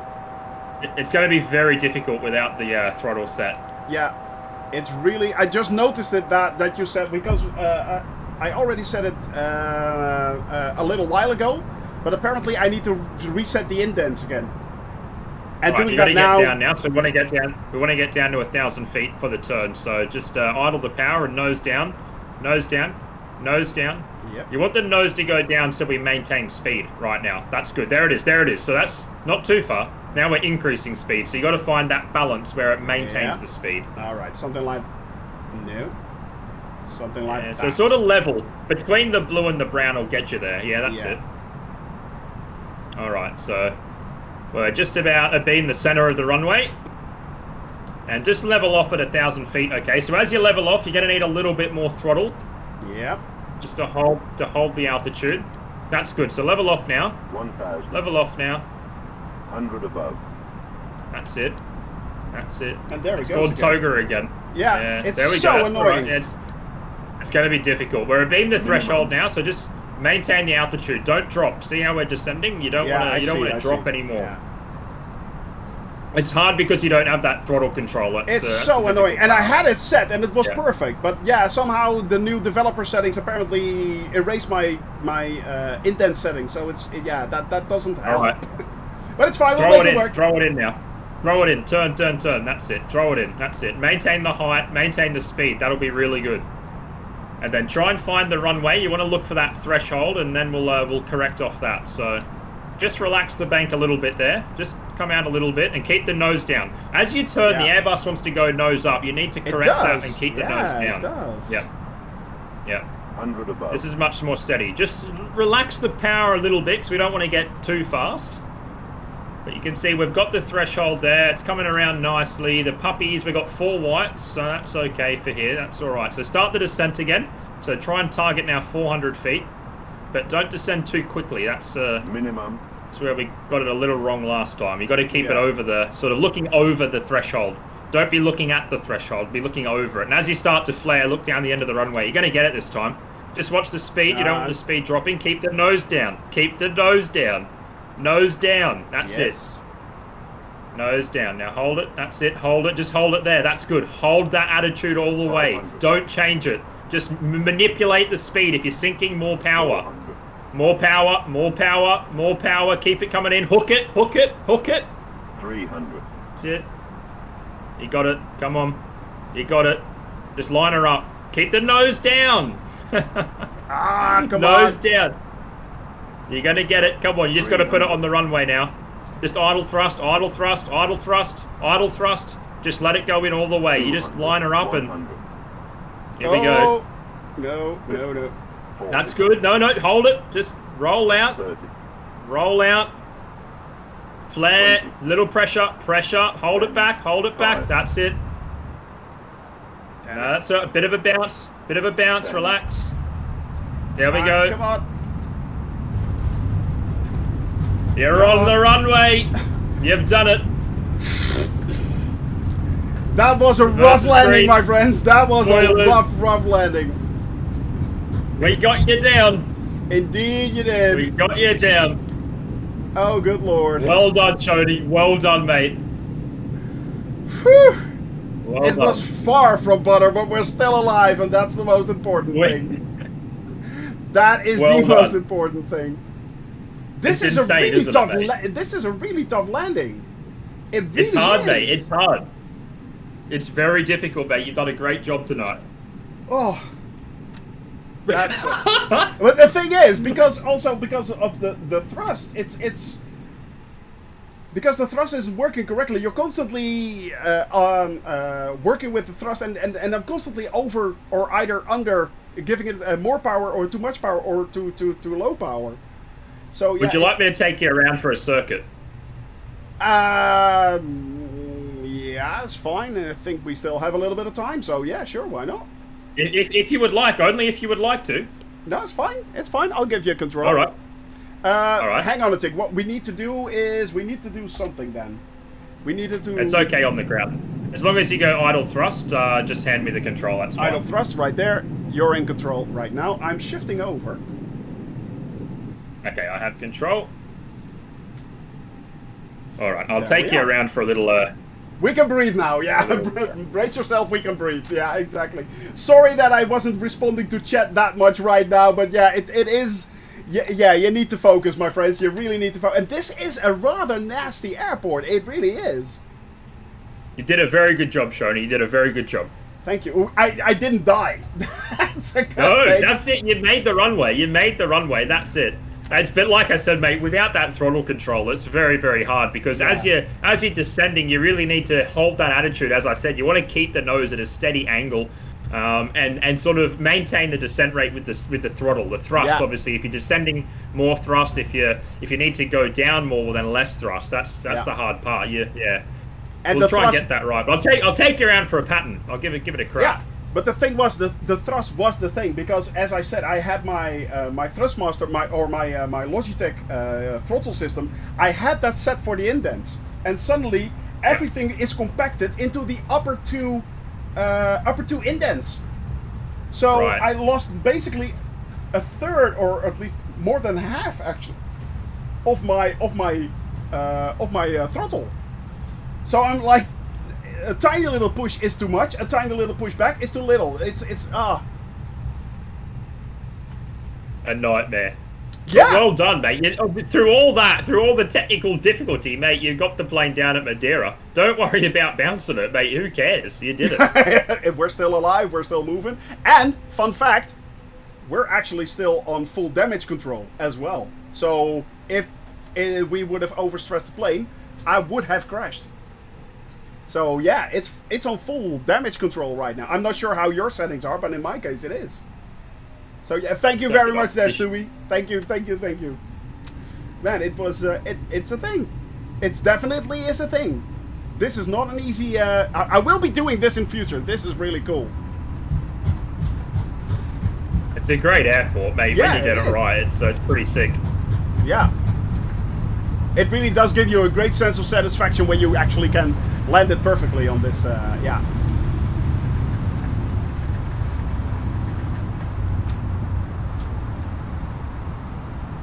So I'm not doing anything, my friends. This is Mr. Pilot taking control of the plane, doing a circuit right here.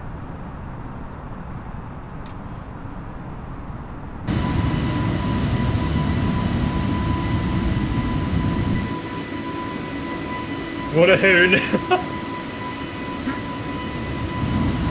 He is moving and he is grooving, my friends. He is moving and grooving. Please report the cabin crew have arrived. I want to see pictures there, AJ. I want to see pictures. I want them.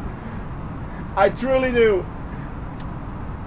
I just joined your stream. Good to see you here.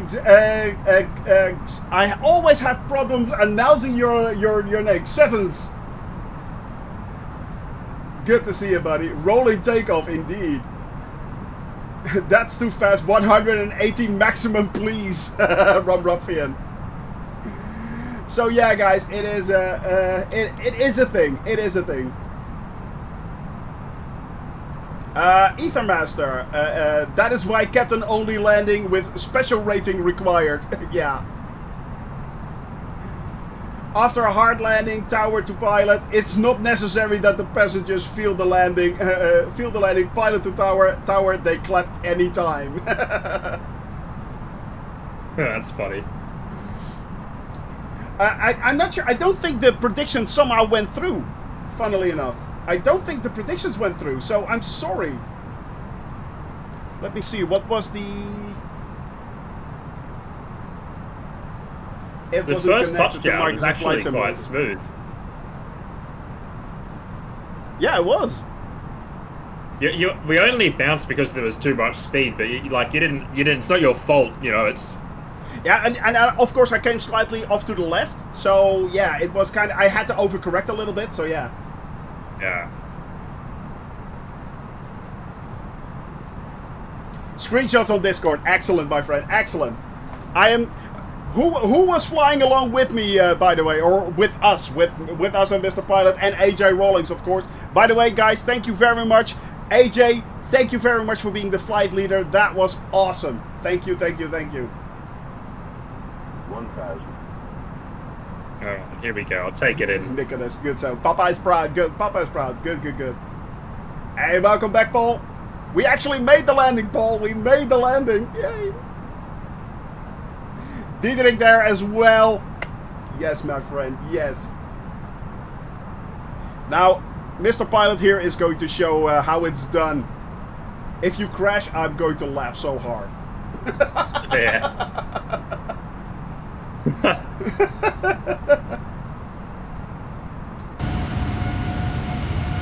Alright, so here we go. Just trying to get the 1,000 feet there. Try and maintain the 1,000 feet. Going to target, I think our VREF was 130. I'm going to target about 128. We're probably a little bit lighter now after a go around. Yeah. So target 128, but here we go. 1,000 feet. Going to start the turn in, and I'm just maintaining that thrust. But you see, as I turn in, I'm just putting a bit of forward stick in to keep that nose down. We don't want that nose rising up. Exactly. And we want to be about 840 feet in the first stage of this turn. So as we sort of locate the land here, which is coming into view, I'm going to descend down to about 840. So just keep the nose there, just coming out of the thrust now a little bit. And where are that's you helping aiming us for? Descend. In this case, I'm just aiming for, right now, I'm just trying to locate, there's a group of houses and a road, which is right on the point of the hill. Yep, exactly. So I'm looking for that. There's 840, so a bit early, so just increase the power. And I'm looking for the threshold of the runway there, and I've got it in sight. And just trying to maintain visual with the puppies. We've got 3 whites and 1 red, so off the power, nose down once again. And we'll start to roll in now towards the runway. 1 red, 3 white, so trying to get 2 reds here. I'm rolling in early. I'm rolling in early because, as I said, as long as we look at the runway, we can't go wrong. So I can roll in early, and if I need to come out of the roll, I can. We don't want to overfly the center line. That's very important. Yeah. There's 2 whites, 2 reds, so rolling in. Speed's looking good. I've just kept the thrust nice and stabilized, and the speed is really good. And don't overfly the center. It's very easy to do. Not too bad there, but not babying the plane either. Here we go. Just small correction. A bit of thrust there. Got slightly low, but here we go. Bring it in over the threshold. Speed's good. Idle the power as I'm a bit fast, and we'll bring it in. Usually get a bit of wind shear there over the threshold, but we'll balance it out now with the flare. A little bit of left rudder, right aileron into the wind. And there we go. Spoilers. That's how you do it. Reversers are green. And that is how it's done, people. That is how it's done. But then again, practice does make perfect. So, indeed. Yeah. That I've is done it a few butter. times, you can tell. That is indeed butter, yeah. That is indeed butter. But it is a very, very dramatic runway as well. I mean, it's raised and it's quite insane. yeah. It's quite insane, isn't it? Exactly, Viper. This is how we do it. Thank you very much again, my friend. You have been awesome. And indeed, Captain Araj, get in there. Get in there. The master has shown the pupil how it's done. That is, that's how you do it. I reckon the next time you come in here, you won't have a go around or a bounce. And then the 3rd time you come in here, you'll hit the markers. And then the 4th time you come in here, you'll be nailing it. All it is practice. It is. And indeed, in this case, practice does make perfect. It truly does. Yes. It truly absolutely. does. Yeah. Definitely a vodka back to from Vegemite to Shoney's approach. Indeed, brace yourself. That is quite true. It has been a ride, to say the least. It has been an experience. Let's go with that, shall we? An experience. I've enjoyed it, mate. I thought it was well paced. I thought it was a bit of a slow burner, and then we worked up and we got into it, and at the end it was all, it was all good, mate. It's been a pleasure to stream alongside you. Exactly. As always, my friend, as always. I want to redeem the Hydrate, their leggy streamer, but yeah, the Vegemite caused basically this. I'm done. I'm out. I have no water, and I still have the Vegemite taste. It's still there. That gift that keeps on giving. But you are quite right there, Mr. Pilot. It was highly, highly enjoyable, my friend. As expected. Are you now drifting through the airport right there? You're taking off again, are you? Formula 1. This is Formula 1. Coming into the red. No, it's no. Oh my lord! Danger, family Robinson, danger! Yeah. So there's.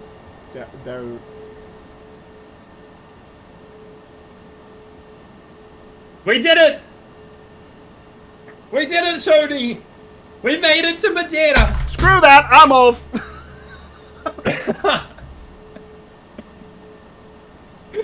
Good lord! Man, what did you just do? When the pilot needs a pee. Exactly. Oh my god! You did that, not taxiing the aircraft. That is basically sliding it into second. That's what you're doing. Good lord, that's just that's you showing off. That is. I mean, rightfully so, but still, it's like now it's time for a Vegemite margarita. Oh. I'm out. I'm all out of Vegemite, and I think Shoney is too.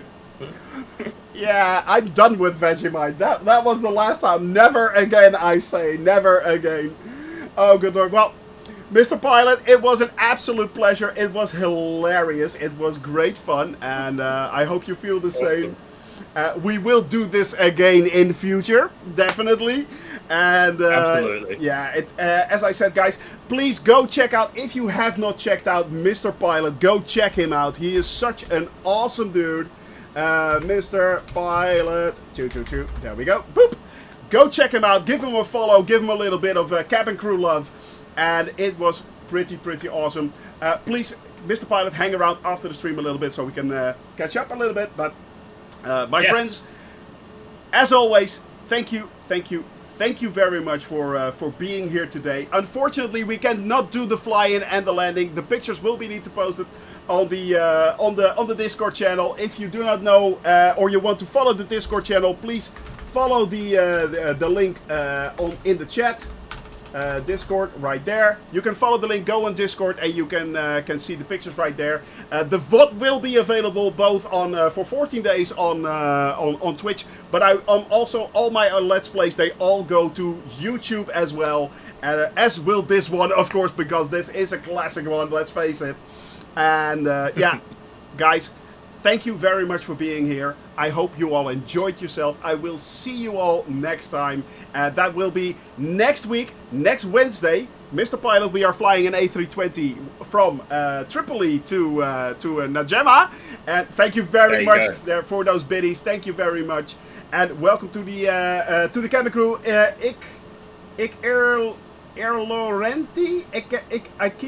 I have no idea how to pronounce that. Yeah, I don't know. I hope I say it correctly. But yes, my friends, thank you very much. As I said, have a lot of fun here. Had great time. And next Wednesday, I am back from 1 p.m. Central European Standard Time, and we are continuing our flight over the world, flying a Cessna 172 to each and every single country. It's going to be off the hook. My friends, see you all next week. Have a wonderful weekend. Don't forget to laugh and smile, because that's the most important thing. Bye-bye. Bye-bye all.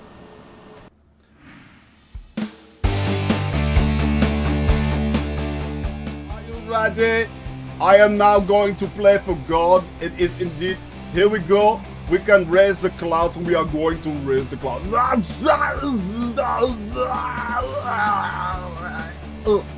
There we go.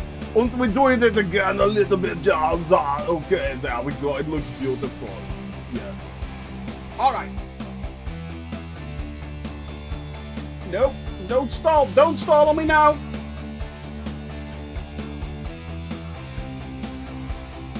Ah!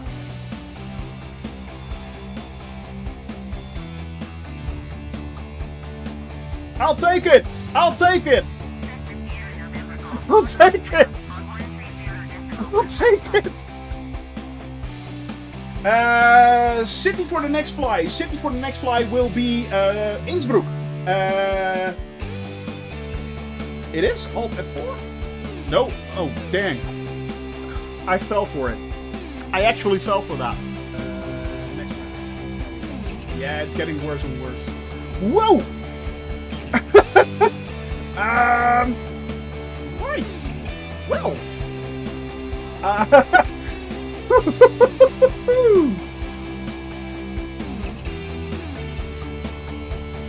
Oh. No, no, no. Oh, no! No! And this time. Break! Ah, no! No! No!